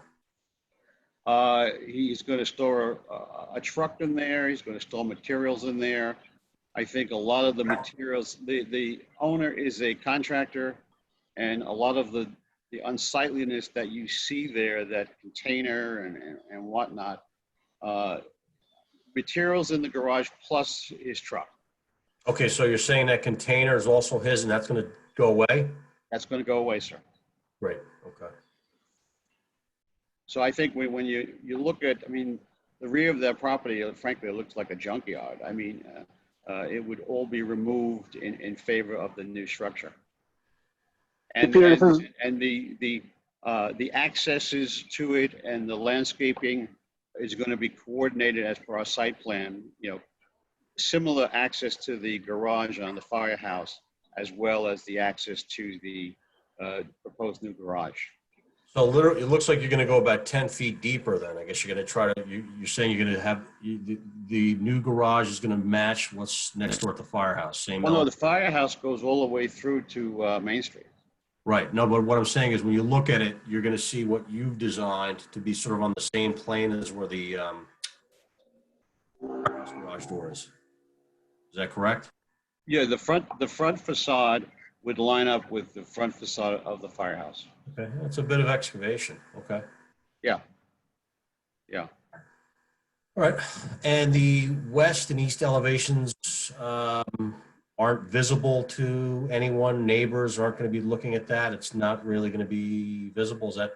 Well, certainly the one to the firehouse, no one's going to see that. And the side facing 121, in fact, the contract is coordinating with 121 for their project with overlapping structural walls, etc. Okay. I hope that answers your question, sir. Yeah. Yeah, the back of the house is just it's a simple door to get to the storage room. What we wanted to create was in effect a courtyard between the rear of the new proposed garage and the building that faces Main Street, which is, I think, commercial on the first floor with 2 apartments above. And we know that there was fire escapes on those apartments, and that's the reason we left the 4 feet, so for egress and access to the rear of the property. The roof of. Mike, if I could just add one component, you asked the question. I'm not sure if the applicant clarified it correctly. The property, the building as designed is a 0 lot line, and there is access to the back of the other building that faces Main Street on the side, which leaves a gap between that building and the firehouse, which means that you will be able to see the wall on both sides, I believe, as designed. You will be able to see the side of this building on both sides. All right, so this building technically isn't going to be connected to is it 119 Main?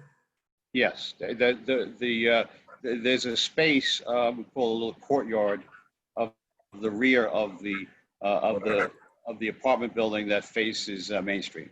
Okay, so so essentially this is an accessory structure. Is that a fair characterization of? I would think so, yeah. Okay, and I'm assuming that's permitted. I mean, we're not doing anything that isn't. Yeah, we had an extensive pre-meeting with the building inspector and the town planner, and it was agreed there were no planning issues. It was strictly it was based on the size of the building. Yeah, no, just in the past, sometimes these structures become bigger than the existing building, and it's a question: is it an accessory, or what is it? But if staff, Jaime, and everybody's good with that, you guys have done your homework. I'm not sure that I had a meeting with him about this. I didn't, but So he didn't met have, with we didn't Joe. talk, I'm not sure which planner he's talking about, but. It was probably. The Brian Hildebrand from Kellogg. So that was before Jaime's and Amanda's Yeah, tenure. it seemed like we had the conference many months ago. Yeah, it was a while ago. No. Brian, as long as you I guys. think it was actually November. Brian, as long as you guys are okay with this, and it's not a new structure, it's an accessory, or. Yeah, it was a garage accessory to that main.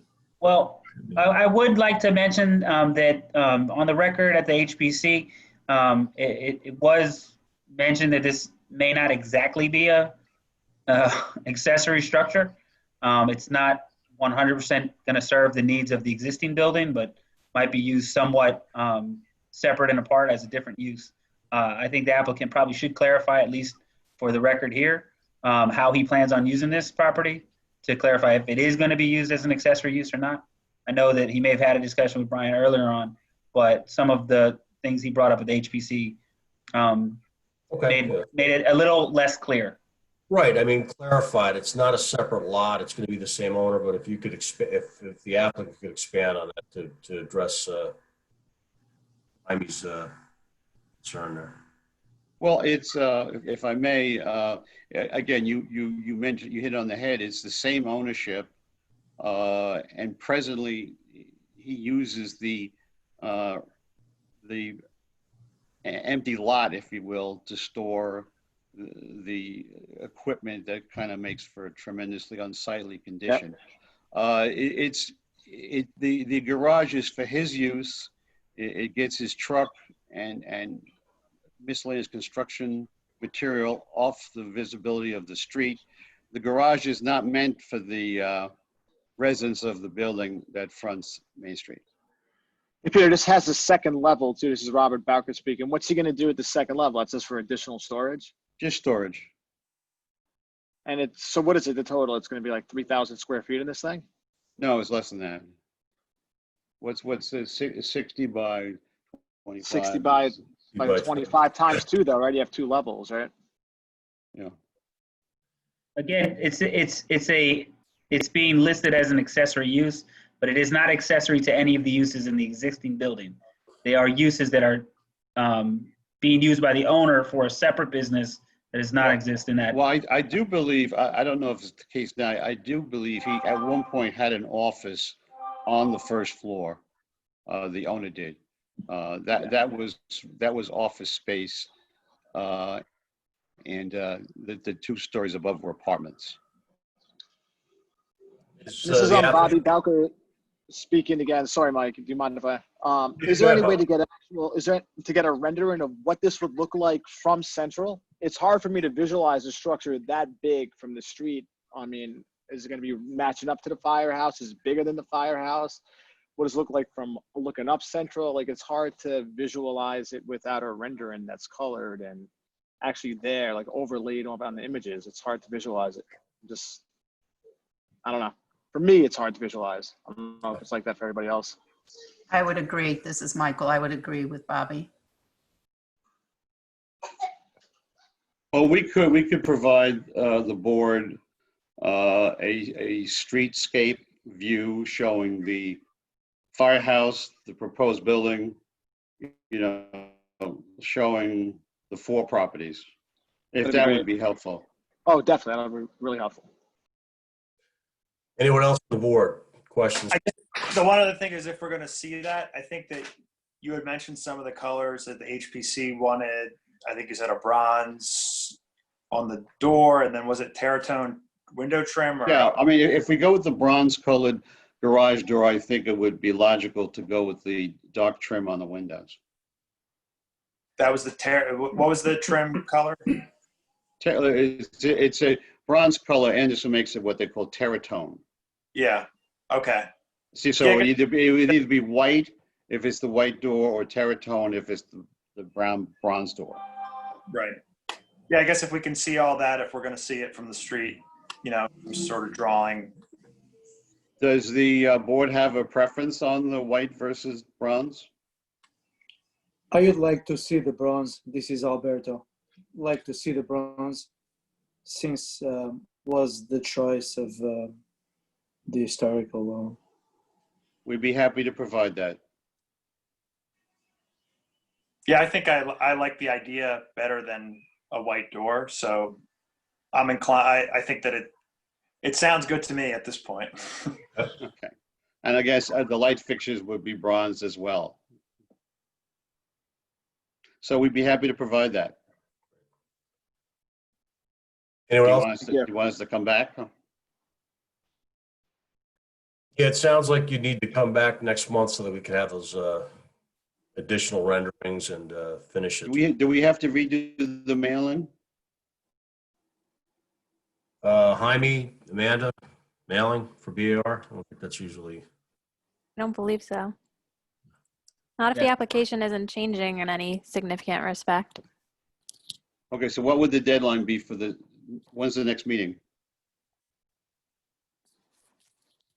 Jaime, do you know that?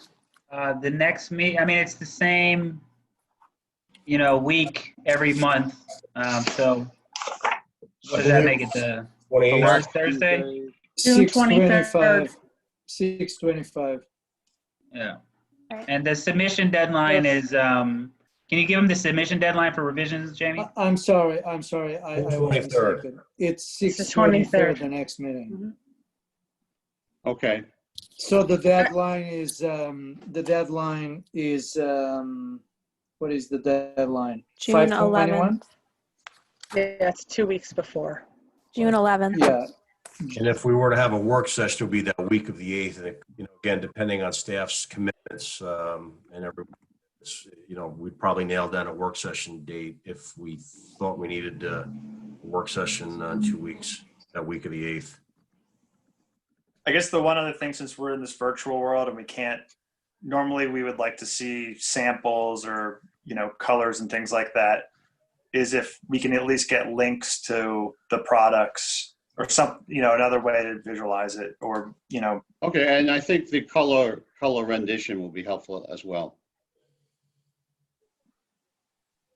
Pete, on the roof, what's happening up there? Is that a flat roof? Is there any kind of pitch on that roof? Pitch for drainage, but essentially a flat roof. And is there going to be any use of that roof for anything, a patio or something for the existing structure for the people there to utilize or something? Or no, that's not planned, sir. Okay. In the garage itself, plumbing, you know, plumbing, heating. What's happening? No bathroom, just hose bibs. Okay, so you'd have plumbing to the building, but no bathrooms, no heating, or no bathroom facility. Correct. Okay.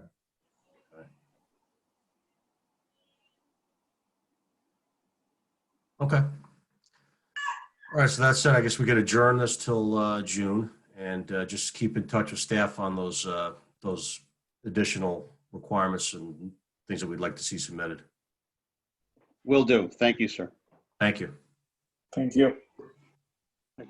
You guys want to do Pecanico and then maybe take a break? Because we're pushing 9 o'clock. Yeah. Did you want to take a motion to adjourn that application? Oh, yep. Bobby Bowker, motion to adjourn. Jeff Gasparo, second. Okay, roll call, Mike Beldotti, Yep. Jeff Gasparo, Aye. Alberto Fernandez, Aye. Seth Roy, Aye. Bobby Bowker, Aye. Michael Aronson, Aye.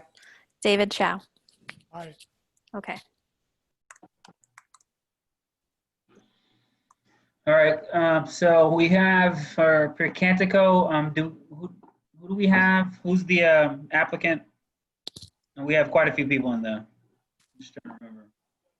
So we have Pecanico, we've got Secor, and I know 145 North Highland. What else? Are we missing anything else, or those are the last three? That's it. Okay. So we'll open up the Cantico. I'm just trying to figure out. Is Marble adjourned? Yeah. Yes. Okay, thanks. I'm not sure who's here for. Can whoever's here for the 71 Pecanico raise their hand so I can add them? Jamie, do you remember who the applicants' names are? Is it Santiago or Bolano? Bolano? Okay, we have somebody, Tom Haynes. All right.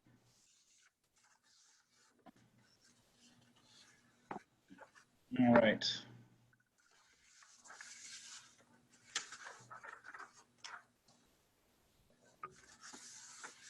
Wait, hi, can you guys hear me? Yes. Oh, hi, how are you?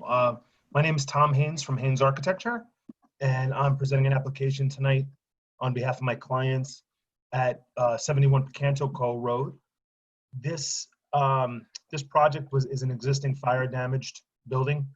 I believe the fire occurred somewhere around 5-6 months ago. So the owner's been displaced. And as part of the rehab to the structure, we're going to propose a rear dormer addition.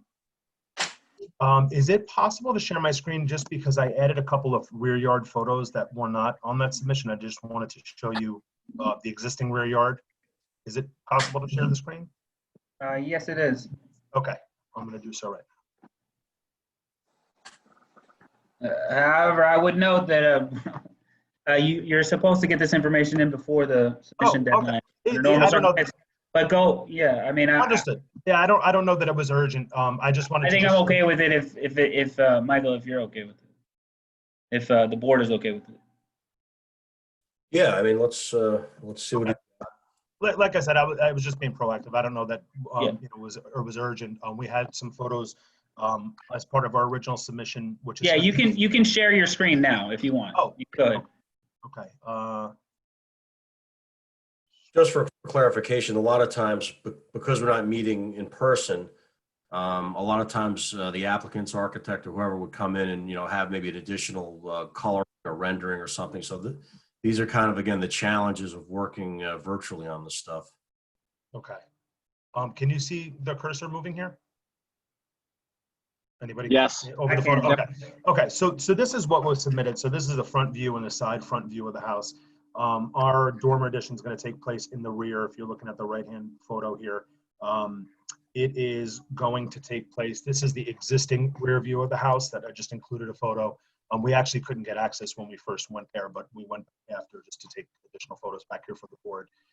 So the second floor addition dormer is going to take place up in here.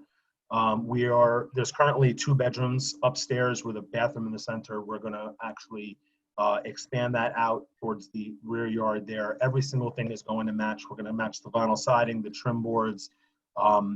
Everything is going to match the same, the roof color, everything. This is just an adjacent house, so it's essentially going to be very similar to this. And, the goal here is to keep costs down as much as they can. The owner's on a budget. Again, like I said, they've been displaced for almost 6 months now. And we're just proposing a very straightforward rear yard addition, trying to maintain, or rear second story addition, trying to maintain the existing ridge here for cost purposes. The addition is going to be is going to have an EPDM rolled roofing membrane here because the pitch is about a 2.5 on 12. So it's essentially going to look similar to a flat roof from back there. If you look along the rear, we're going to have sets of double egress windows now as part of the addition, which are the expanded bedrooms. And then located here in the center is the location of the existing bathroom that we're altering slightly inside and proposing a window, which doesn't currently exist. I'll take you through the floor plan really quickly. So as you can see, these dashed lines are the knee walls that are being removed to allow us to extend over the first floor below. This is on the left side here, and the right side are current existing bedrooms that we're looking just to expand to gain a little bit more usable space within those rooms because of the splayed ceilings and what have you. There was really quite a need to enlarge this house slightly. It's a pretty small house. And as I mentioned, we do need to bring the windows up for egress code requirements and obviously take advantage of some light in there as well and provide the bathroom for a window, as I mentioned. And I'll be happy to answer any questions you guys might have. So you want me to stop sharing this screen so you guys can... So if you just get back to the elevations so we can nail down colors, siding, window trim, if there are going to be trim boards, just walk us through that. It looks like this is a fairly good illustration of what you're looking to do. We just want to make sure we understand the colors. Yep, absolutely. So the chime in after that.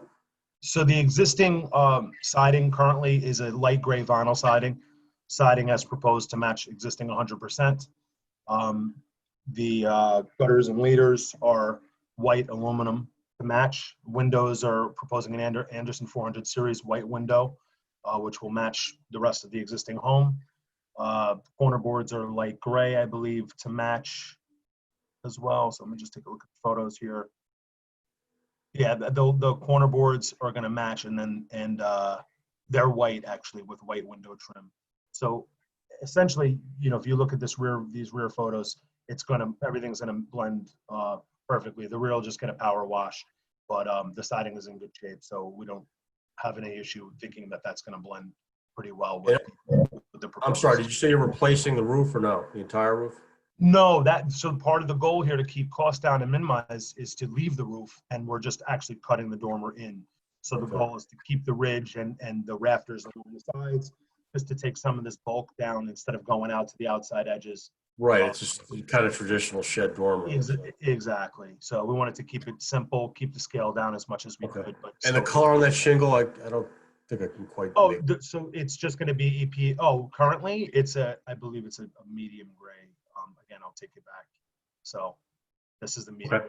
So we have so there are the colors and everything. Exactly. Yep. It'll just match. Questions from the board? Questions, comments? To me, it looks like a pretty straightforward dormer addition. Yep.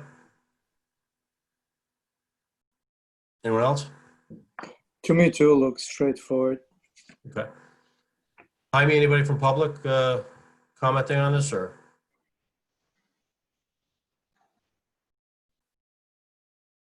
No, there is nobody. Nobody's raised their hand. Okay. We have a couple of people left in there. Let me check and see if there's any emails.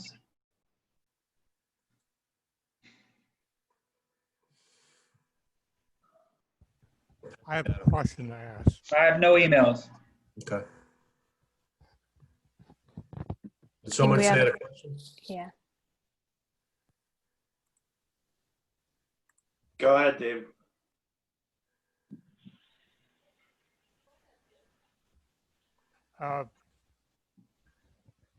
With the new roof, essentially it's kind of like a flat roof, almost a flat roof.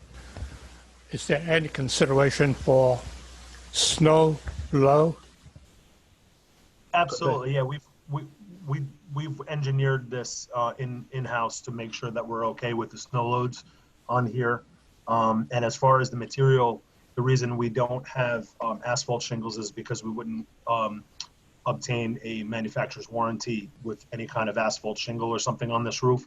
And in order to gain minimum ceiling heights and usable space within the room, we really tried to bring the outside sill plate up as high as we could in order to have those spaces usable. So that's why it's a little bit more of a shallow pitch. It's still a 2.5 on 12, so it's not really a flat roof, but we're going to go with an EPDM roofing membrane.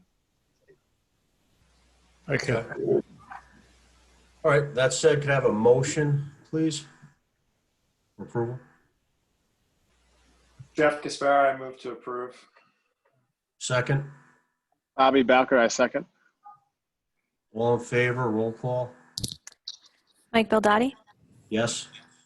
Jeff Gasparo, Yes. Alberto Fernandez, Aye. Seth Roy, Aye. Bobby Bowker, Aye. Michael Aronson, Aye. David Chow. Aye. All right, 7-0. Okay. So Thank you what's all the, very much. thank you, thank you. So what's everybody's preference? Do you want to kind of push on through or take a break or? I'd recommend we take a break. Do we have- 5-minute break. Where we have Secor and 145 North Highland. I think that's it. Yeah. 5 minutes? 5 minutes.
We ready to get going again? Yes. All right, let's go.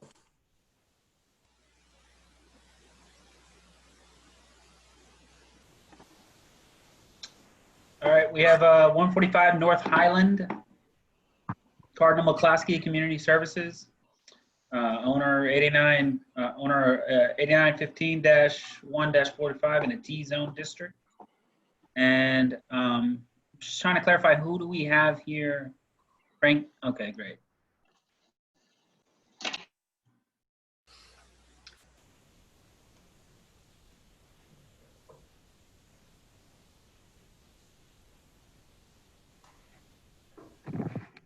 Hey, Frank, who else is on your team?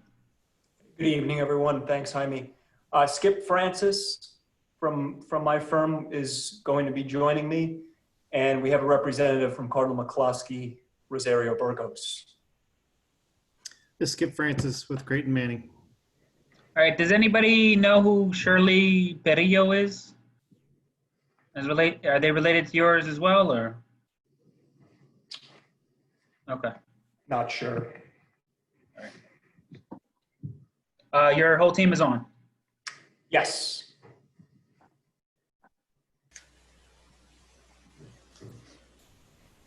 So if you guys could give us kind of the take from where this was approved I think about 4 or 5 years ago, we had a final approval on this. Sure. And I recall at the time, the attorney that represented the applicant, both of these parcels were going to be merged in some fashion and it was going to be conveyed to somebody else. So if you could kind of give us an update on where we are with that. Sure. So if I may, I'll just for the record state my name, Frank Filiciotto with the firm Creighton Manning Engineering. We're located at 145 Main Street in the village of Ossining.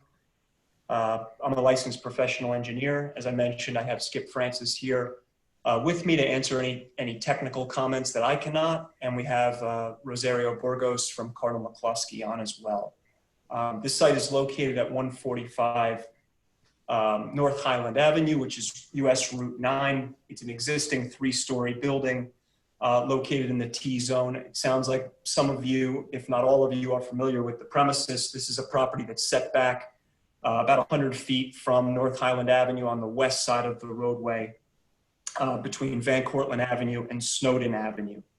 It's also approximately 20 feet higher. The building is about 20 feet higher than the road at that point. So you see it kind of prominently situated as you're coming into town in a southbound direction. The site was actually before this board last in July of 2018, from what we can tell. We were able to find some meeting minutes from a July 24th, 2018 meeting, at which point this project received conditional use and site plan approval for the educational facility use. My understanding is that there were some lingering site plan sort of exterior related matters that were going to be taken up at a later date, which is why my firm was involved and why we are here this evening.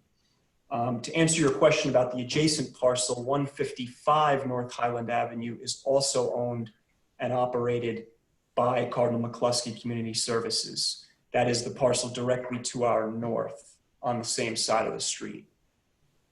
And if you need more specific information on that history, we have Rosario on the line and she can certainly speak to that. What I wanted to do is talk really about why we're here in front of you tonight, which is the site plan related activities that we're going to be doing on this particular site. If you're good with that, I can proceed. Yes. Down back. So this is Mike Baldani again. So essentially, you guys did acquire that 145 parcel. Now you own both locations, and you're moving forward with this the approval that was granted back. I think at least 3 or 4 years ago, but whatever. That's correct, Mr. Chairman. The site, as I understand it, has been going through a series of interior renovations following the approval in July of 2018. Solely interior at this point. And now we're coming back before the board to deal with the site plan related matters. But yes, Cardinal McCluskey has acquired the property. So yeah, if you could give us a quick overview. I did see Brian's, I saw the memo that you guys submitted, that pre-application submission, which was good. I was happy to see that because it really was concise. And I think in a half an hour, you guys kind of delineated all the things that you need to do. So I think when you're done, Brian could just chime in, because it looked like Joe and himself were at that meeting in the fall of last year. And then yes. I guess we could, open it up to the board. Yes, thank you, Mr. Chairman. Yes, that meeting, we had a pre-app meeting in late February of this year. It feels like a lot longer ago, given what we've all been dealing with. And just before I start on this, I thank the board for certainly conducting business this way and moving things along. With respect to the site, again, we're here solely for non-building related activities. This is all focused on the site itself, sort of civil related, no architectural work is being proposed. We are in receipt of the May 22nd review letter from Kellard Sessions. We got it today, so we do want to give it a thorough review, and we will address the comments line by line in the coming days. With respect to the site plan, this is an existing building that will remain intact. It is serviced by one driveway on North Highland Avenue, which will also remain as is. It's sort of situated at the south end of the site, and it climbs the hill and then curves northern into an existing parking lot. And if you've ever been on the site, you might be aware that the existing parking area, asphalt area, is right now really a free-for-all. There's no delineation of parking spaces. There's no access aisles. The pavement is in poor condition. So first and foremost, we're going to be essentially replacing the pavement and all the curbing around the pavement, delineating parking spaces. We're proposing a total of 23 parking spaces. In addition, there's some perimeter fencing at the southwest corner of the property that is being removed and replaced with 6-foot chain link fencing, brand new. There is some existing chain link fencing along the western side of the property as well as the northern side of the property that is in good condition and will remain. Additionally, we're proposing some fencing to provide some enhanced security in front of the building. And this is a 4-foot fence that will require a zoning board of appeals approval. We've applied for that variance, and one of the actions that I believe this board needs to take is a referral to that board. That is a 4-foot fence directly in front of the building. Jaime, if you wouldn't mind flipping to C4. I'm sorry, C3 rather. If you could see northeast corner of the building, which would be the bottom right-hand corner of the building as you see it on the plan. There you go. Yeah. We're proposing a fence there that will encapsulate a new ADA accessible entrance into an existing entryway on the north side of the building, as well as the existing entryway farther to the south. And so we will need a variance for that. I believe 3 feet is what is permitted, 4 feet is what is proposed. We've applied for that, as I mentioned. In addition, reading some of the meeting minutes from the prior appearances in front of this board, there were some comments regarding landscaping, the need to plant some additional trees, both in front of the building and in front of the parking area. We are proposing those plantings consistent with some of the minutes from that meeting. There were some specific species that were mentioned. We are proposing those species in front of the building and then again in front of the parking area that fronts North Highland Avenue. In addition, there'll be new site lighting. The lighting plan has been prepared. Again, all new striping for the parking lot. No change in site access. We are proposing to rehabilitate the asphalt pavement entirely on the site And this property is unique because of how wide the Route 9 right-of-way is. You can actually see that the state DOT's right-of-way comes very far onto the site. And so the DOT owns approximately 20 to 30 feet beyond the sidewalk, which is unusual. And Kellard Sessions pointed out that DOT permit would be required for that maintenance work.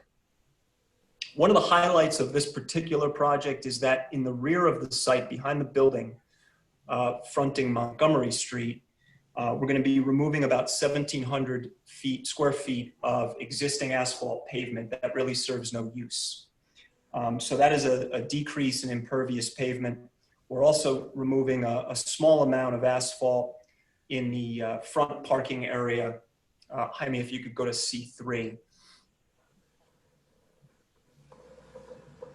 There's a bank of 6 spaces that is closest to North Highland Avenue. And there are those 2 triangular shaped areas.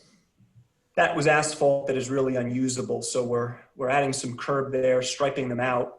And then the balance of it is being turned into green space. So we'll have a little bit of an extra area there for snow storage during inclement weather.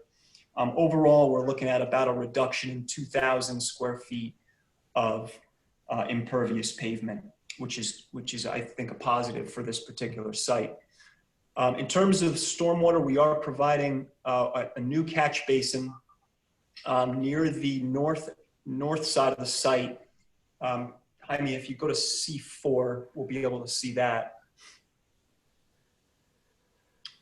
New catch basin on the north side of the site, which is to the right on the plan. There's a new catch basin proposed and an 8-inch pipe that will pipe the parking lot stormwater and daylight to an existing grass berm south of this point.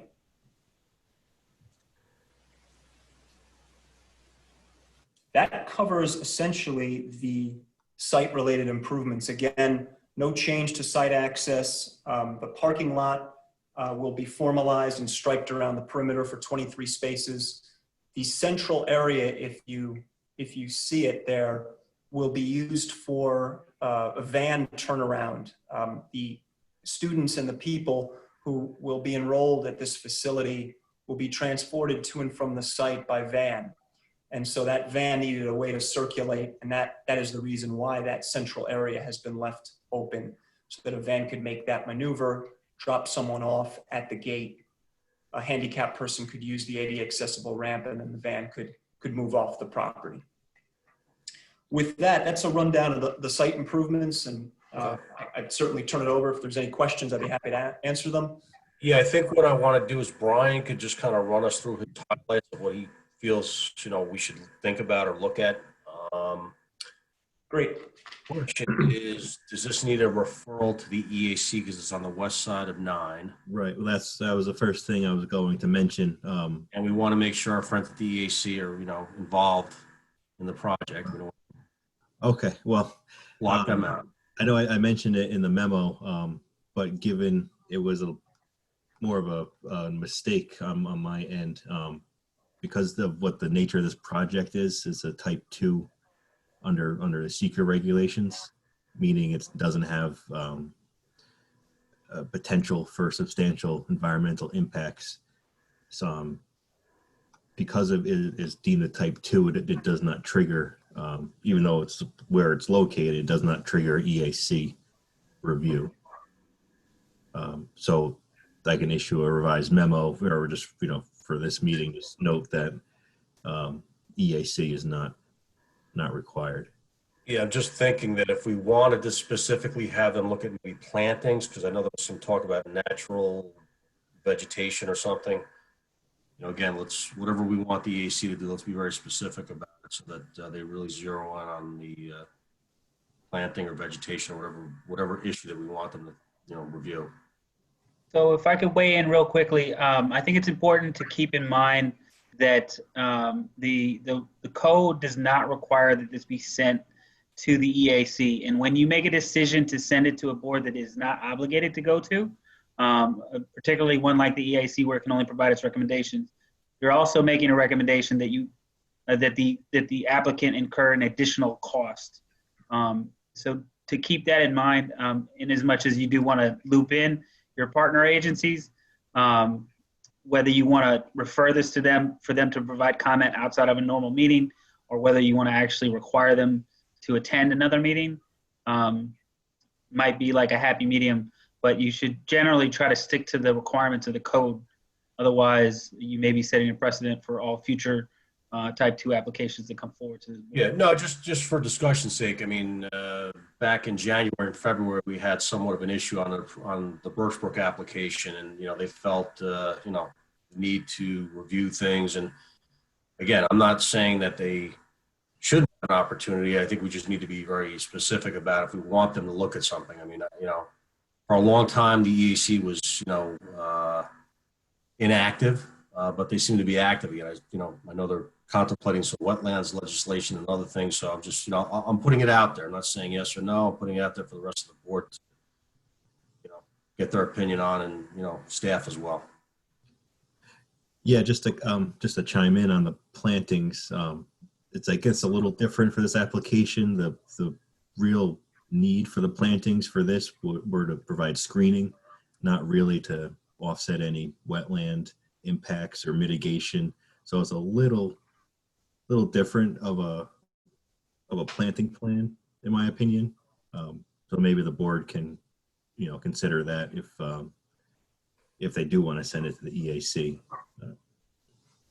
The one thing I would just, I'm looking at the tree planting schedule, just that the species, maybe we can kind of cover what we would do by referring it, by just making sure that the species, I know that the EAC has talked about using native plantings.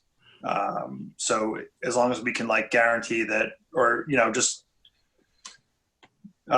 make sure that it's consistent with that, I think we would cover what we would do by referral. Yeah, that's what I was going to suggest as well, Jeff. If I may, this is Skip Francis from Creighton Manning. If I may just offer up that we did consult with a local Westchester County landscape architect in selecting these species, so that we're confident that they are hardy for this zone that the county is in, particularly. If we could, we may just add a note to that effect to clarify that, but we did give that some thought. That's all. Yeah, I think Jeff and Michael nailed it. I mean, basically, we want, the EAC's been big on natural plantings that are sort of, typical that you find around here. So get that. I apologize.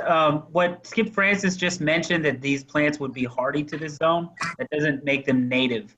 So maybe if he could qualify, or whether these are native plants that are, or whether they're plants that are hardy to this zone.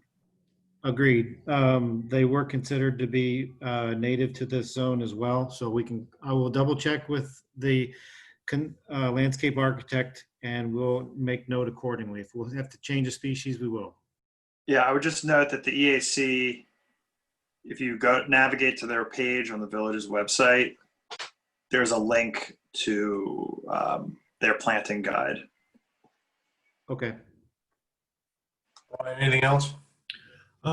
Yeah, some of the bigger comments, maybe just for the applicant to note, besides the fence variance, just to go through our comments, some things like the parking, loading, drive aisle width dimensions that we asked for, and also pavement distance from property lines. I just want to make sure you have all your variances queued up so you can go in one shot. So it might be, just run through our comments. It might either you revise the plans to avoid a variance, or, bundle them up so you're not back and forth between boards. And the zoning board is meeting when? Anybody have that date? June 9th. So could we refer this to them in time, or would this have to be for July? I believe they're already on the agenda for June 9th.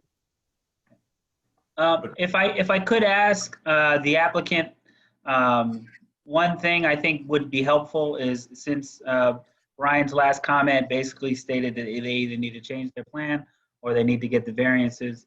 If we could have a follow-up conversation with them, with staff, just to go over their application prior to the zoning board meeting, with enough time to make any modifications if necessary.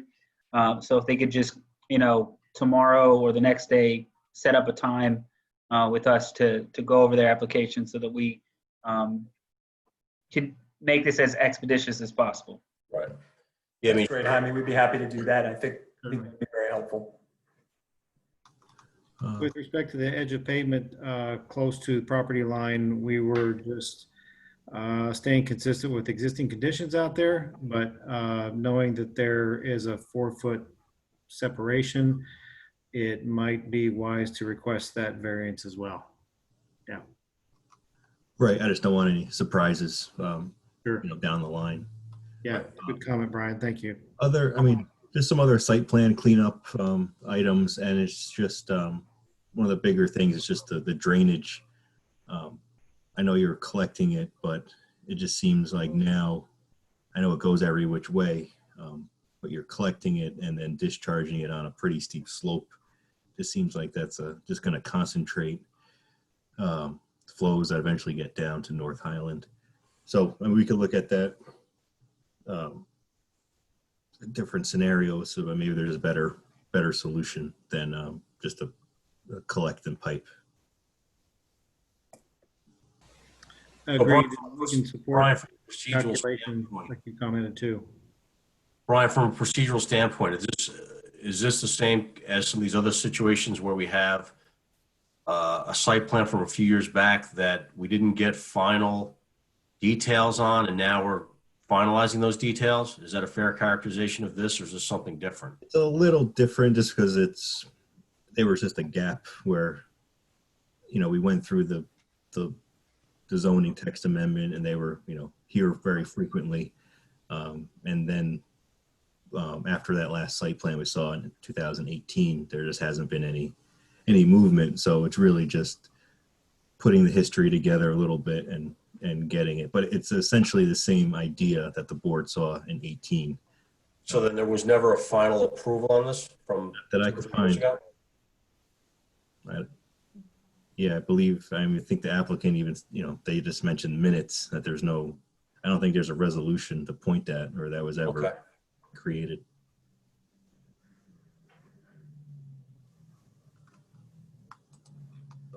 But that's all. The rest of, I don't think there's any other real show-stopping comments. Okay. Yeah, no, it looked, again, looking at the email and, the pre-app meeting, it looked like it was pretty delineated in their memo. So, yeah. Comments from the board, questions? Anyone?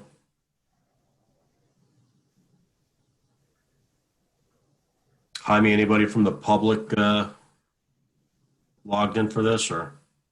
Yes, we do have somebody from the public here for this project.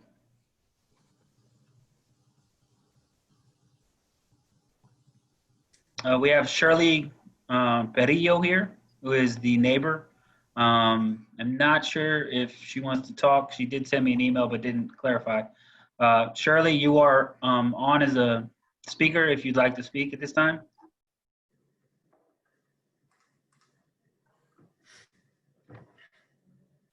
Hello?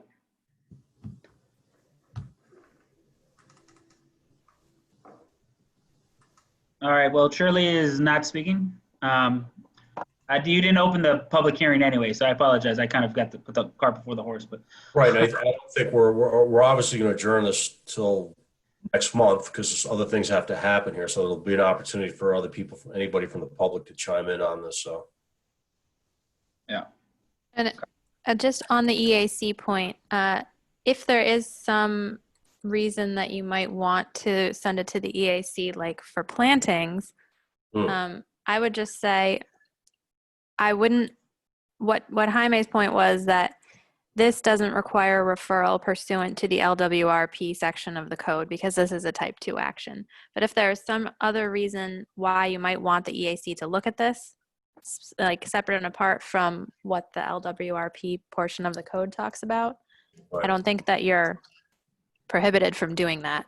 Okay, to be honest with you, full disclosure, I just didn't want to bubble up like we had 3 or 4 months ago with the other thing. I understand. I just want to make that distinction because I think it's going to be important going forward. That delineation in the code of type 1 and unlisted actions west of Route 9 having to go to the EAC is important, and type 2 actions not needing to go to EAC. I think we want to start being, more clear on that. So.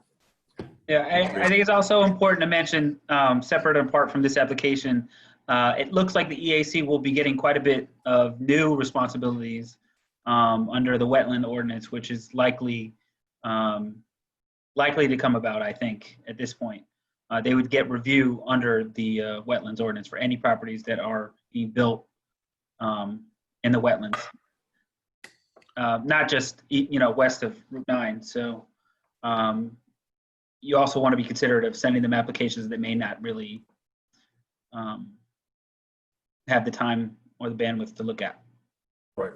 Okay. So are you opening the public hearing, or were you going to hold off on that? I guess we could make a motion to open the public hearing. We've already made determination of lead agency and all those things from previous years. So because this particular application is a type 2 action, there's no need to do anything further on that. It's determined by statute to have no significant adverse environmental impacts. Okay. So then we need a motion to hold a public hearing, or at least open the public hearing. Open. Yeah. Open. Okay. So we could have a motion. So we make a motion for public hearing. This is Jeff. I'll move. Okay. Jeff, second. Michael, second. All in favor? I guess roll call. All right, Mike Beldotti, Yes. Jeff Gasparo, Yes. Alberto Fernandez, Yes. Seth Roy, Yes. Bobby Bowker, Yes. Michael Aronson, Yes. David Chow. Yes. All right, public hearing is open. So the only other thought here is, are we making when we refer to the zoning board, do we want to list the? I apologize. Did you just call? Did you call to open the public hearing? Or We've opened the public hearing on this. Yeah. all right. I do believe that this person wants to speak. I'm trying to send them my cell phone number so that they can call my cell phone number and speak into the microphone. We're going to try to see if that works. Yeah, I mean, worst case is we're not, obviously we're adjourning this till next month, so there'll be opportunity for them to get written comments or call in or whatever. All right. Well, I would say I just sent Ms. Berrio my phone number, my cell phone number. So if she gets that email and she does want to provide a comment, she can call my cell phone. And maybe if you want to give her about a minute to see if she wants to speak. She said that her speaker is not working. I'm not sure if it's her speaker or. All right. So I think the big question is, do we want to make when we refer to the zoning board, do we want to say we feel that these zoning variances are favorable, or we feel that these are appropriate for what's being proposed?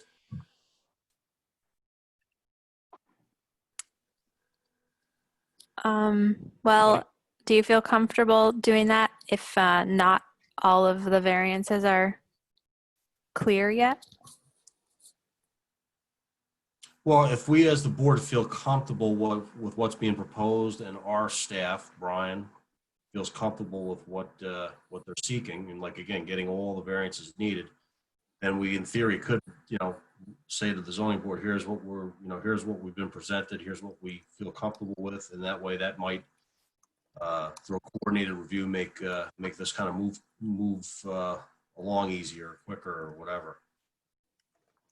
Yeah, well, I think that was Jaime's point, to let the applicant flush out what's actually, in the next few days. And then, if we met on a staff level, just to keep them moving, that's the intent.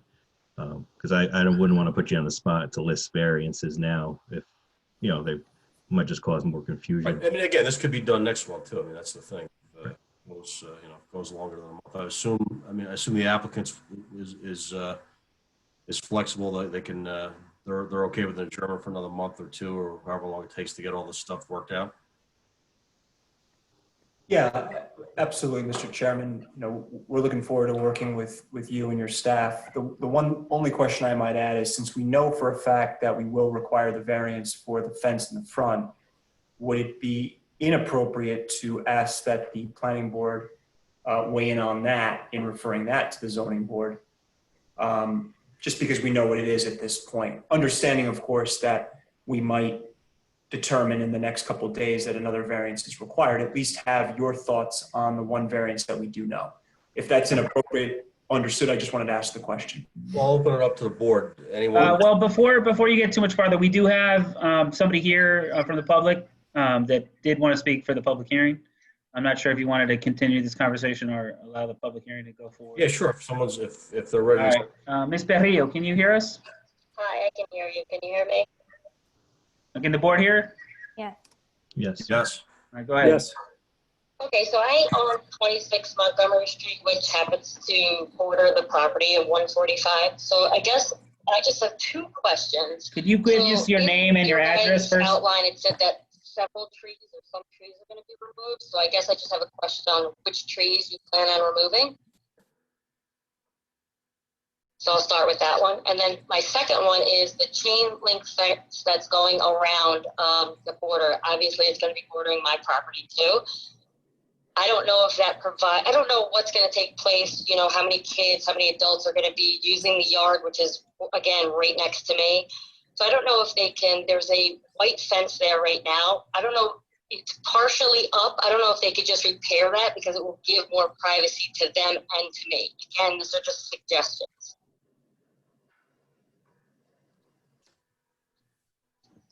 Can you guys hear me? Yes. Yes. Okay, so Okay, so I don't know if you want me to bring this up next meeting, or I just wanted to, put it out there now so you guys can either come up with an answer to it or, think about it. Yeah, I think we should. I have some questions based upon those comments. Okay. For the applicant. Anything else? Anything else from this particular individual from the public? Do you want to go ahead, Ms. Berrio? Do you have any other comments beyond Just that? those two. I don't know if you heard them. We heard. I did. Yeah, everybody's heard them. Are you able to see the Zoom call and talk on the phone? Can I see what? Are you able to watch the Zoom? Yeah, I can see it. I can see it. Okay, all right. Finding anyone else from the public or just Mrs. Barrio? Just Ms. Berrio. Okay. Michael, it's Shirley Perillo. I own Giovanni's Deli. I apologize, Ms. Perillo. I know Michael. Hey, Shirley. How you doing? Good. Okay, so the board can take up those couple concerns and any other concerns that we have right now, guys. Anybody else on the board want to? So I have a question about the chain link fence, because I think as a board, since I've been on, we've tried to shy away from chain link fence in places that are visible. And so maybe this sort of like addresses the comment as well. Are there other types of fencing you could do? And then of course, the other thing we're always concerned about with site plan is screening for privacy. And I think that the caller raised, an issue about that as well. Are there alternatives to fence that work? Is there a reason why you chose chain link? Yeah, I can speak to that. And with respect to chain link fence, what we do not have shown on the plan, and we have had a conversation with the owner about this since these were submitted, was we will be proposing those slats, the inserted slats into the chain link fence, not fabric on chain link fence, because that tends to tear and become worn and over time. But the slats in the chain link fence will offer the privacy from both sides of the fence. Is there a reason why you're proposing chain link? Because you want to match it to existing chain link that's there? Is that what the reason was? Or, I mean, why not? Why That not was just go with different part of type the reason, and we were going to go with a black vinyl coated, so it looks aesthetically pleasing. It's not going to be the galvanized chain link fence, but it'll be black vinyl coated. It'll be look nicer. The vinyl 6-foot solid fence is a lot more costly. But we did offer, and we do not have shown on the plans yet, but we've had conversations about putting the slats as a visual barrier. And to the point of the trees being removed, those 4 trees being removed are noted on the plan, the demolition plan. Those 4 specific trees to come down. Those are our responses at this time. What would Can that? I add something to that as well? Yes, this is Rosario. Go ahead, Rosario. I just wanted to add that part of the programming is for adult developmentally disabled individuals. And so we were concerned about having that vinyl PVC fencing that's currently there, but not all the way up, because we're afraid that they may go through it if there's an issue. We don't think it's safe enough. I mean, sturdy enough? Correct. We feel that if anyone, were to hit it with a certain degree of strength, or 2 people were behind it, again, these are adult, developmentally disabled individuals that may go into crisis. So we'll be afraid that they may go through that. I just had this is Michael Aronson. I just had a quick question about the vinyl slats. Would they be the same color, the black, as the chain link fence? Yes.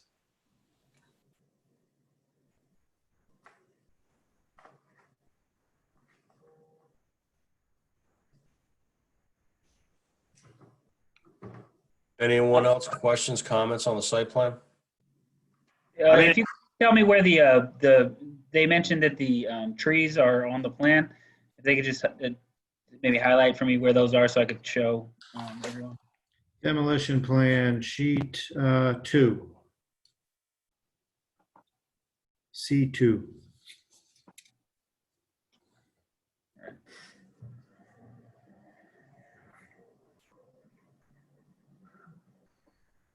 Those 4 in the back corner.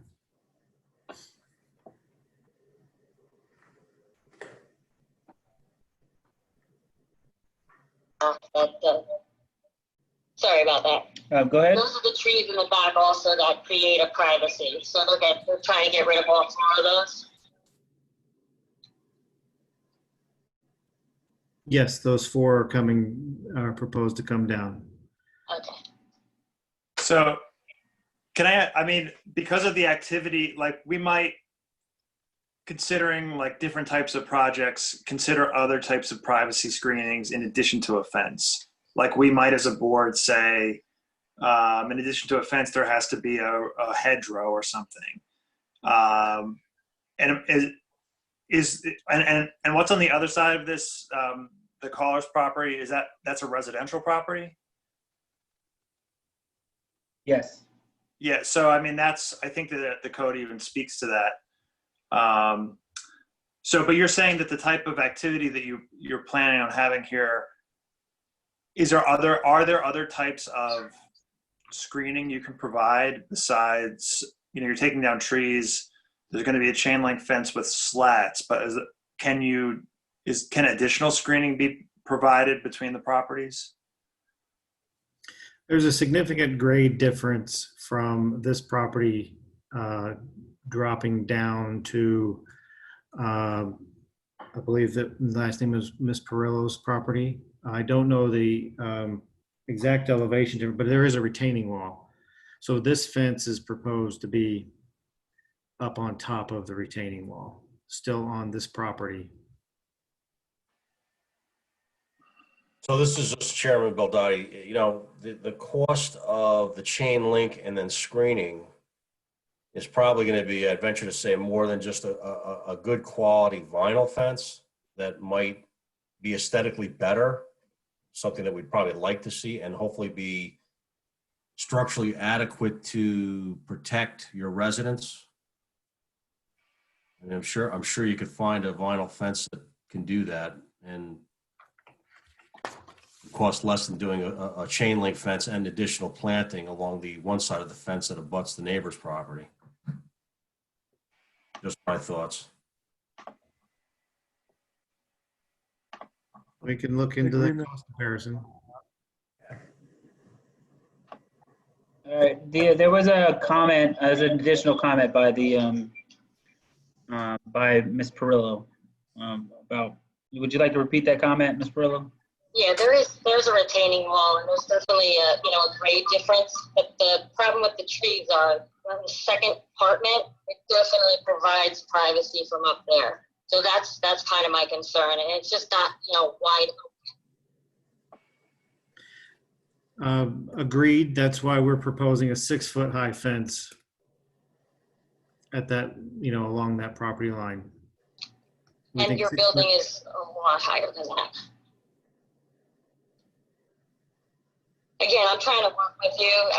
We're going to be neighbors, or my neighbor, I'm not trying to, throw a wrench into everything. I'm just trying to work with you guys here. But from the perspective of a client using this facility on the ground in the backyard, eye level, they would not be able to look across to your property. Okay, so I guess you guys will draw something up so we can see it, I guess. I'm sorry, say again, the microphone broke up. Yeah, Draw something up, before we future meeting so we can see.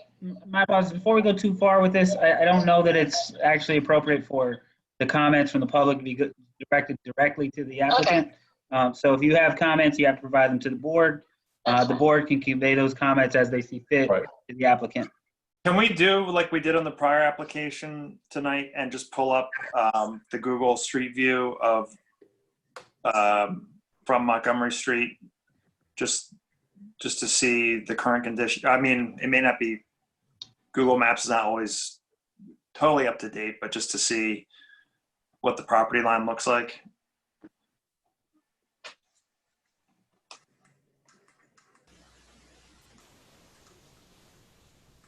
We do have a document, a primer architectural guidelines document. I don't know if our recent staff has been kind of apprised of that, but it's something that, their best practices, best design. A lot of time was put into that over the years, and we kind of use that as our baseline. And like Jeff was kind of saying, where a better fencing product, like a vinyl fence or something solid, can be done that's aesthetically pleasing, we encourage that of the applicant. So, to staff, let's think about getting that primer, I guess, back out to, people when they want to do the site plan, these site plan type things. You were closer to it, Jaime, when you started. So does the village, I'll just ask the question, based on this primer, prefer to put everybody up with vinyl fences? Is that what this primer states? I don't know that vinyl is the preference, but you may have, I know that one of the preferences is against chain link. I think that's how it's stated, yeah. I'm not sure if everyone can afford vinyl fences, but I'm just asking the question. I'm not being adversarial, I'm just asking. I have not seen that primer document though. I'm trying to look, I believe it's located on the village website, but. Okay. Architectural guidelines. That was my next question, was a title of the document. Yeah, just from being around forever, I always refer to it as a primer, architectural primer. But if it's guidelines, that's what it is. Architectural design guidelines, I believe, is the right. That's Shirley's property right there, I believe. Yeah, that's right. In the existing PVC fence there is in a state of disrepair and loose and damaged now.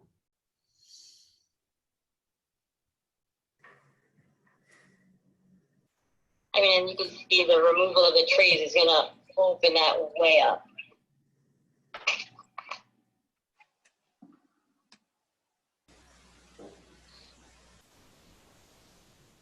All right, well, I think if there's any other comments from the board, want to kind of move this along because we do have something else to review tonight. I think you're hearing some of our concerns. I mean, maybe a concern is try to keep those trees in some fashion and maybe not get rid of 4 trees, get rid of 2. Maybe that's something that needs to be thought of or looked into. I do. I have a question as a person who's kind of new to the village. Do we have a tree ordinance? You want me to take a stab at that? Sorry? You want me to take a stab at that? So we Sure. don't have a tree ordinance, but we have a tree warden, and he works in conjunction with Joe Agostinelli. And they go out and look at, trees on site to see if, to determine if, they're vibrant or worth saving versus not saving. So that's kind of where we are with, Is there a caliper of tree that requires that view? Because we do have some of the details, at least on the size of the trees. It looks like chapter 248 in the code, which is titled trees, does speak to the tree warden and regulated activities in 248-7. Talks about a tree removal permit, but activities permit. Yeah, I think recently that we talked about this on the Birchbrook site. Identified trees that we thought were worth saving, and I believe the tree warden was going to go out there and review that. Yeah, I think this probably does identify a DBH, but I need to look at it a little more closely. These are pretty significant trees. They're 32-inch caliper, 24-inch, 32-inch, 28-inch. This is Alberto Fernandez. I believe that anything over 10 inches actually needs a tree permit. Okay. If we're removing it, right? If we're removing it, yes. Okay, so we'll have that. We'll consider that for next meeting. Right. Also, this is Alberto again. I don't think the fence could be just a wooden fence, right? It doesn't have to be PVC. And this question is for the board, my colleagues. I mean, I would prefer wood, but I think that I think it sounds like there's some there may be issues with like the force that the fence needs to be able to withstand. Okay. So, and I don't know if PVC. I really don't know which of the two is going to meet their specifications. Right. So look. Okay. So we've kind of made our concerns aware. I think the applicant's got to drill down a little bit and come up with some other solutions there. Anything else? We should adjourn the public hearing. Okay. We don't want to close it. We just want to adjourn, right? Correct. Okay. So I'd ask for a motion to adjourn. Michael Aronson, motion to adjourn the public hearing. You have a second? Jeff Gasparo, second. All in favor, roll call. Mike Beldotti, Yes. Jeff Gasparo, Yes. Alberto Fernandez, Yes. Seth Roy, Yes. Bobby Bowker, Yes. Michael Aronson, Yes. David Chow. Yes. Okay, that's everyone. Okay, so staff will have an opportunity to work with the applicant, and we'll see you guys next month. All right. Thank you very much for your time. Thank you. Have a good evening. Thanks. You Last too, but thank you. Secor Road. Should probably do a motion to adjourn the application too. Sorry to, Oh, okay. I'm sorry. We'll I go know back. the roll calls are terrible, I know. All right, so motion to adjourn the application till next month. Yeah. Motion to adjourn the application to next month. Jeff, second. Jeff, second. All in favor, roll call.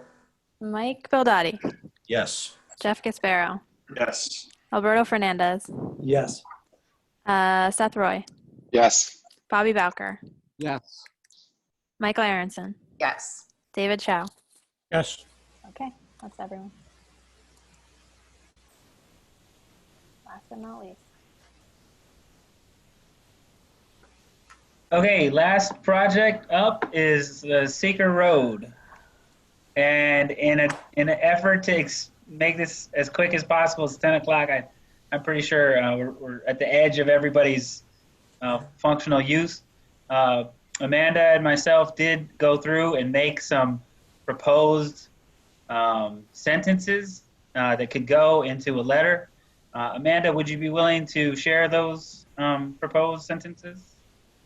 I just want to make sure that the board did, okay, that's I guess how we can start the conversation. Fine.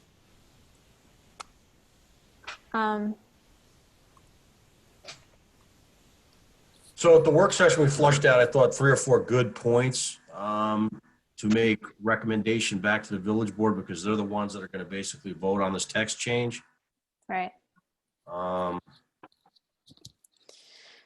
Again, typically the applicant supplies the text change. I know that I recall seeing something that wasn't more than a few paragraphs, I think. So that's kind of, I think, where we are. So where do we want to go? Let's pull up the proposed text. Or I can pull it up and share my screen. Yeah, if you want to share your screen, that's probably best. Okay.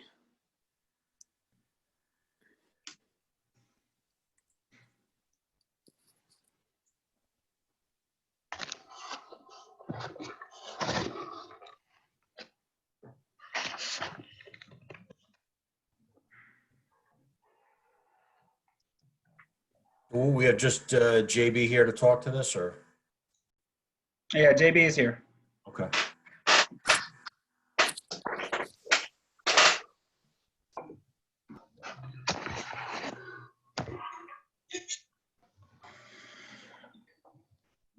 JB, how many units is this again?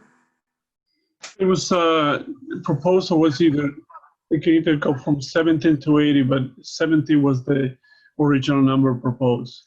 I thought it was 50 originally, no? No. The whole project is 70 to 80. The phase 1 was 45 units. Okay, so you're saying this could go from 70 to 80 units? Yes. Because it hasn't been developed with the lots that belong to the village yet. The extent of the parking and the number of units. And the language of the, Michael, going back to we did propose a language for the text amendment, and that's, I guess, where the board needs to go through different boards and through different, through the last 2 years, I guess, or a year and a half that we've been doing this. There's been different concepts or different opinions of how to approach the text amendment.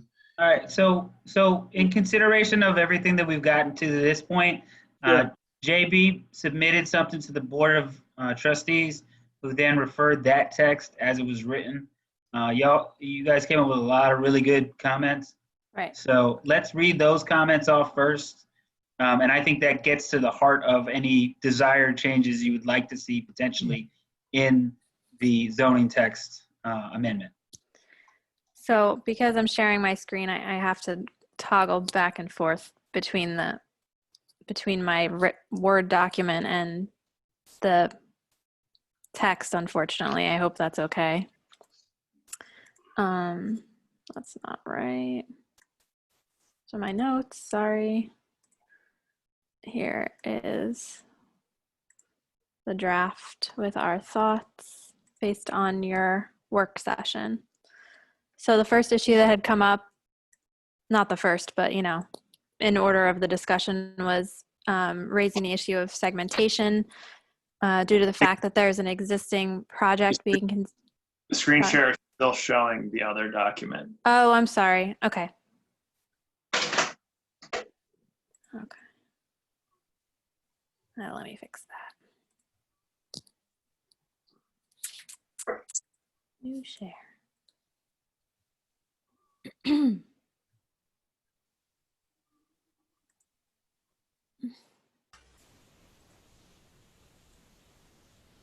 Okay. Good? Yep. Okay. So the first issue is segmentation. Since there's an existing project being considered, it may be prudent to request an EAF that considers both the proposed project and the text change together. Still working through this language and how it should be presented in this letter, but this is just draft based on your conversation in the work session, FYI. The next was to clarify the proposed language so that the ground floor residential that would be allowed is also subject to a conditional use permit. So I believe the proposed language states residential dwellings allowed on the ground floor. And I think somebody had suggested, instead of saying allowed, have it read residential dwellings shall only be permitted by conditional use permit on the ground floor, to make it 100% clear that that residential will not be as of right. Then the third point is the breadth of the proposed language, which I might suggest when we finalize this letter condensing this third point and another one below, because that comes up more than once. But here you had talked about the text change not extending to Barlow Lane. It should apply throughout the block, but not inclusive of the end parcels, because there's the opportunity for commercial on the ends, on the ground floor. The next point is potentially suggesting that the Board of Trustees consider whether this zone change could apply to other places in the village that are similarly impacted by steep slopes. Just a general, consideration for them. The next point was that the village should, on the whole, be encouraging ground floor commercial. And this kind of goes to the intent of the 2009 comprehensive plan to encourage that commercial in the downtown area. And any text change should attempt to continue encouraging that commercial on the first floor. And this should really, any text change should really just be considered in narrow circumstances when first floor commercial is extremely difficult. Then this point number 6 is what I was talking about with the breadth of the text change might be an issue. You all had brought up the fact that the text change should only apply to lots with frontage on Secor Road, so that it won't be more widely interpreted to go all the way through onto the lots, through the lots that go through to Maine, because you want to have commercial on the other side. Also, for the board to ensure that a text change doesn't impact on the view shed and elevations, this should just focus on ground floor retail and not make adjustments to height without considering those view shed impacts. And then last but not least, we had talked about the stated purpose, one of the stated purposes of the Station Plaza North District being the promotion of residential. And this text change could be a positive in that residential could, in these areas, could provide street traffic for street level commercial uses elsewhere in the district, which would be in line with the purposes of the Station Plaza North District. So that's, you know, just very draft. I would make one edit to number 3 where you say to apply to parcels throughout the block. I would say to apply to mid-block parcels, because parcels throughout sounds a little broad. Good change. I feel like this really captures a lot of the concerns, all of the concerns, I think, that we talked about during the work session. So it works for me. Okay. Amanda, on 7, do we need to add maybe something about adjoining parcels or parcels that are at a higher elevation or up the street? I mean, I'm not sure if that's the correct language, but. I can definitely, I hadn't gotten a chance to elaborate on these last few points further yet, but I think it makes sense to say, you know, impacts on adjoining or. Right. The example being 80 Main, when we approved that, there was some sort of, you know, there was some community concern about people losing their view sheds of the river. You know, I mean, the building was sort of on the same elevation as these existing parcels along, I think it's State Street. And a little different because it's lower than that. But, you know, I guess, you know, in the same vein, we should be concerned about, you know, other people potentially losing their view sheds if there's other ways to work around that. Well, I would note that the text amendment does not refer to any changes in the view shed. So it's if your comments are that they should not change from what they are, that may still have some impact or no impact on the view shed moving forward if the text doesn't change from this. If your comments are that the height is too high as listed, and any building being built on here will potentially have an impact on a view shed, and that is a different comment. And so I guess the question is, are you concerned about development as the text is written? If it moves forward, that it would have an impact on the view shed and that should be addressed down the road in a site plan application? Or are you concerned that once these comments are returned, that the Board of Trustees will raise the allowed height on this site? You know, again, we're the planning board. We understand, you know, the whole flow of how these things are done, right? They propose the building, you know, it's at a certain height. I recall, I think the height down at Harbor Square was like it couldn't exceed 79.5 feet or something like that because there was a concern about, you know, inhibiting people's view shed. Now, again, this parcel, because it sort of goes up the hill, the only place where it's going to be an issue is further up Secor. That might be the place where potentially it affects view sheds from people up on Hunter or State. So again, you know, just raising the concern, not sure maybe necessarily how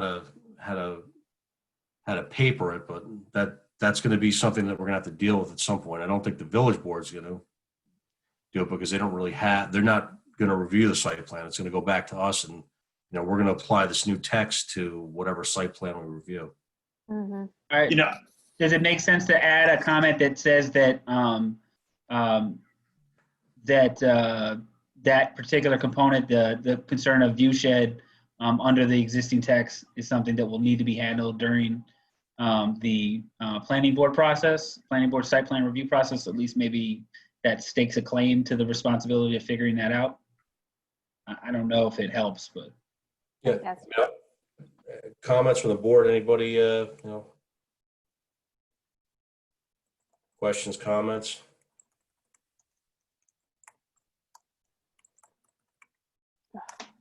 I don't have I'm not as concerned about the view shed issue because it doesn't alter the current height, and that would have to be in a different amendment to the zoning would have to look at that. Okay. Well, look, it's in there, so. The one other thing I think we should just mention, I was trying to find the page of the comprehensive plan that talks about this configuration, traffic configuration, where Main would become one way going down in the very steep portion, and Secor would become one way coming north.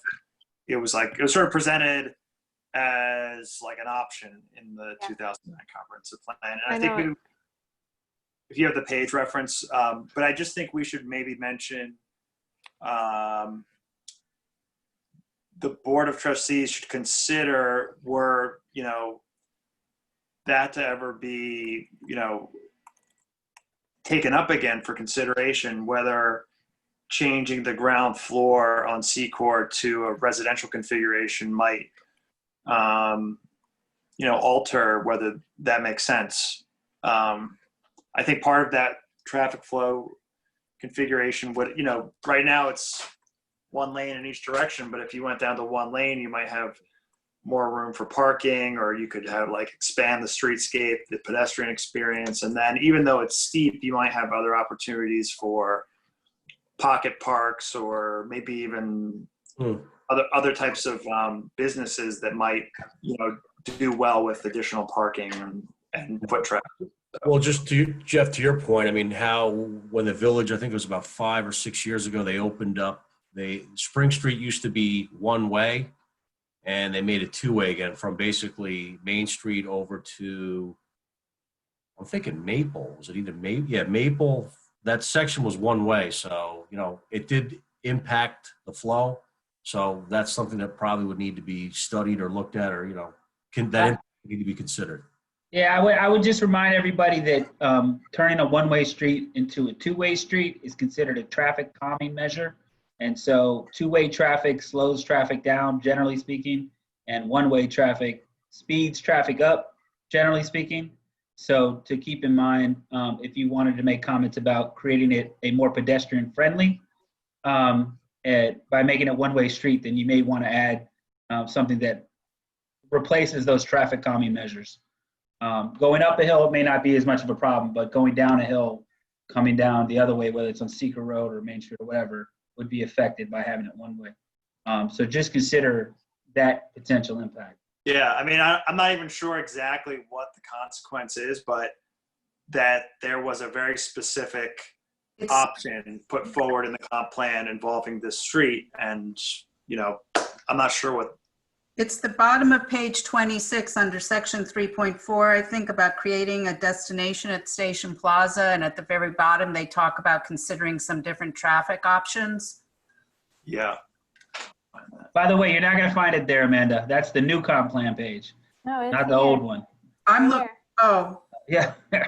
Yeah, it's the old. I think it's under section 3.4. It's strategy 3.4. Okay.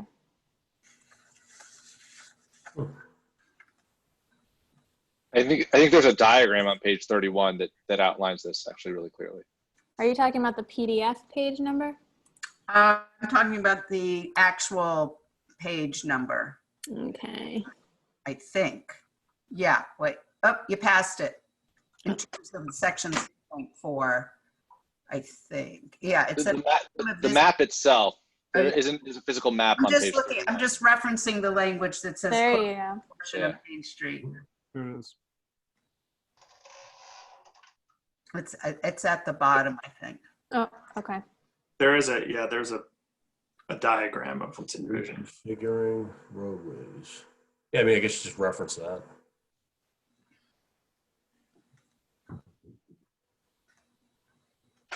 Do you want me to find the diagram? Yeah, you might as well since we're here. Yeah, I mean, look, the reality is, I guess, part of this application is going to be a long form EAF. I'm assuming we're going to. It might actually come for that.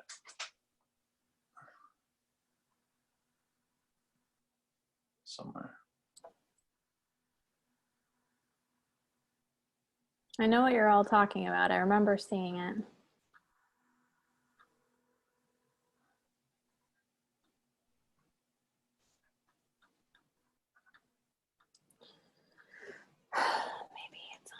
Yeah, so something of this scale, we're gonna, I'm thinking right off the bat, we're gonna be looking at, we're gonna want a traffic study and some kind of a, analysis of the traffic and all that. So. Here, I think this is it. It is. Yeah.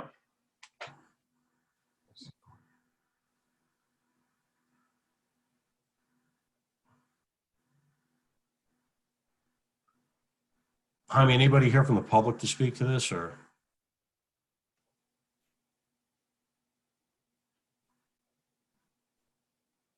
I don't believe so. Just give me 2 seconds to check. Okay.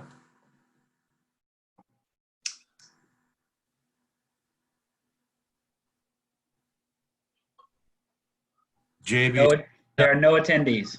Okay, JB, everything sounds reasonable to this point. I mean, any thoughts on any of this, what we're talking about, or? Yes, my only comment on those comments that the board is coming up with is that, one, the view shed, and we're not asking for any changes on the height of the building. So whatever is allowed on the zoning, we're gonna go with it. And then I'm sure when we are in front of your board, there's gonna be neighbor participation and the board participation as to the view shed. Right. Just curious, what is the height? What's the height limit on this building? I believe it's 44 stories, so 48 feet. 48 feet. Okay. Yeah, but don't forget that, yes, as we go up the top part of Secor Road, then you have 60 Main Street, and 80 Main Street is a substantial 4-story building will not impact 80 Main Street. Right. And I guess because you're on a slope there, we'd have to take the average height. So it's probably some calculation of, the very bottom of what you're building and yes, up the hill. So it would be, yeah, I mean, just realistically thinking about this, it's not going to be 40 feet at the high end. It's going to be, 20 feet or whatever. So it can work the right. And don't forget, I know there used to be a picture of the wall across the street, across from Secor. I think the wall alone is probably 20 feet high. Well, yeah, I mean, the reality is I think there's only probably 3 or 4 houses on the front, at the very beginning of Hunter Street that are probably going to see this or look down on it. Right. So I understand this proposal for making Secor Road and a one-way street, that it was also proposed in 2009, and it didn't. Yeah, you could see like one of the proposals was to make Spring Street 2-way, and that proposal was followed through on. This was another one, and there were like a number of options here. This particular option was never followed through on, and right. I think they did Spring Street. They brought it back to 2-way before the whole rotary thing came up. Remember, like a few years back, they had that rotary. They were considering, rotary down there. Yeah, but I think was Spring Street one-way only to Maple, or was past Maple as well? It might have been a little past Maple. Maybe it was one-way to, it's Maple, then maybe Academy. Academy, yeah. Because after that's Waller, and by there it was 2-way, I think, in front of the police station and all that.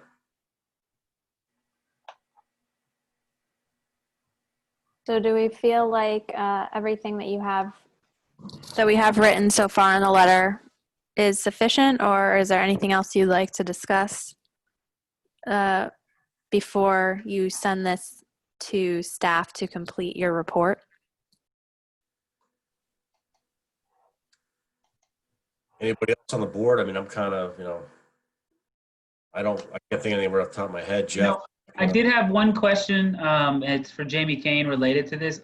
Me and Amanda were able to chat about what went into this, but Jamie also took notes, and I just wanted to check with Jamie Kane if she had any notes that we missed, that Amanda missed, because I did not follow up with her prior to this meeting.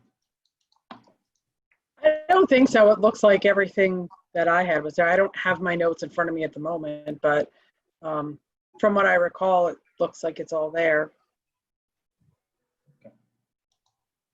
Is Brian still on the call? I mean, Brian, is there anything that you have any concerns about from an engineering standpoint or anything? And not that necessarily be a text issue, but. Brian? Looks like. Clear. Brian Hildebrand? No. Yeah, he's not here. Brian is not, I don't know if Brian is actually involved in this particular item.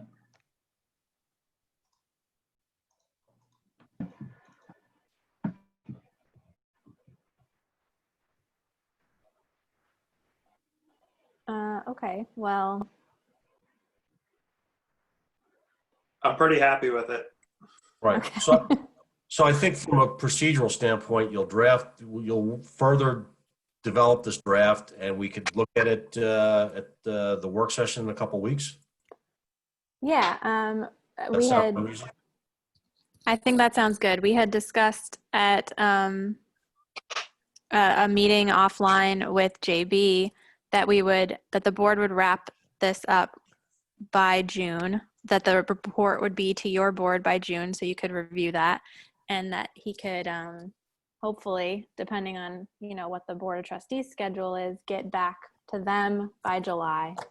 So we've already got, your report in writing, working on that in its written format, and you can look at that, either at a work session or at your next meeting.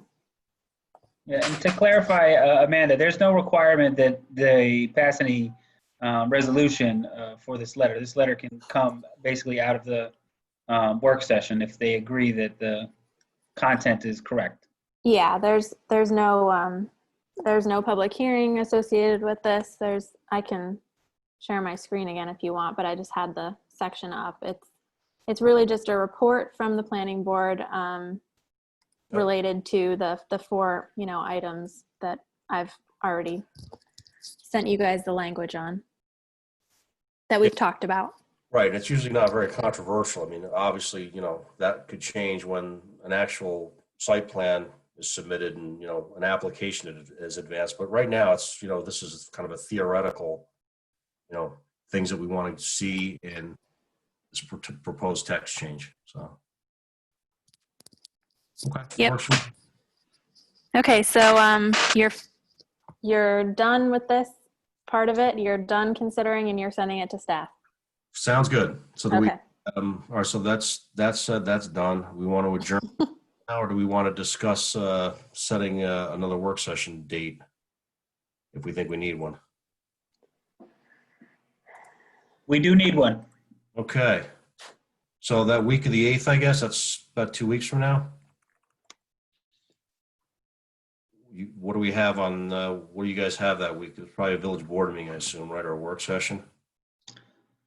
There's a zoning board meeting on Tuesday. I don't know what's happening Wednesday, if it's a legislative or if it's a work session. Okay. We could do Thursday again unless. Yeah. Thursday would be preferable. I know that I have to be at like most of the legislative or work sessions for the Board of Trustees for at least the next month, 6 weeks. So preferably if we could hold this on a Thursday, that'd be optimal for me. Okay. And that works. Preference is earlier the better, I'm assuming. Is like 6 o'clock good? Because I'd rather not be going to 10:30 at every one. 6 is good. Yeah. Okay. Okay. Everybody else? Set it up. Good. Okay, so motion to adjourn. Michael Aronson, motion to adjourn. Have a second. Second. Is that Bobby? Yep. Bobby back for second. Okay. All in favor? Roll call. Do we need a roll call for the adjournment? He's trying to do proper Zoom protocol. I think Amanda is frozen. Okay. I'm gonna call the. All right. Michael Baldati. Aye. Jeff Gasbaro. Aye. Michael Aronson. What was that? Seth Roy. Aye. Bobby Bowker. Aye. Albert Fernandez. Aye. And Eric Talbot is a alternate, and David Chow is gone. Sorry, I don't know what just happened. Yeah, I think you froze, Amanda. You froze. Yeah, All right. I was like, All right, great. Good. So the work session is 6 o'clock on confirm the work session, 6 o'clock on June 11th. 11th. Got it. Okay. Okay. All right. All Thank you, right. everyone. All right, everybody.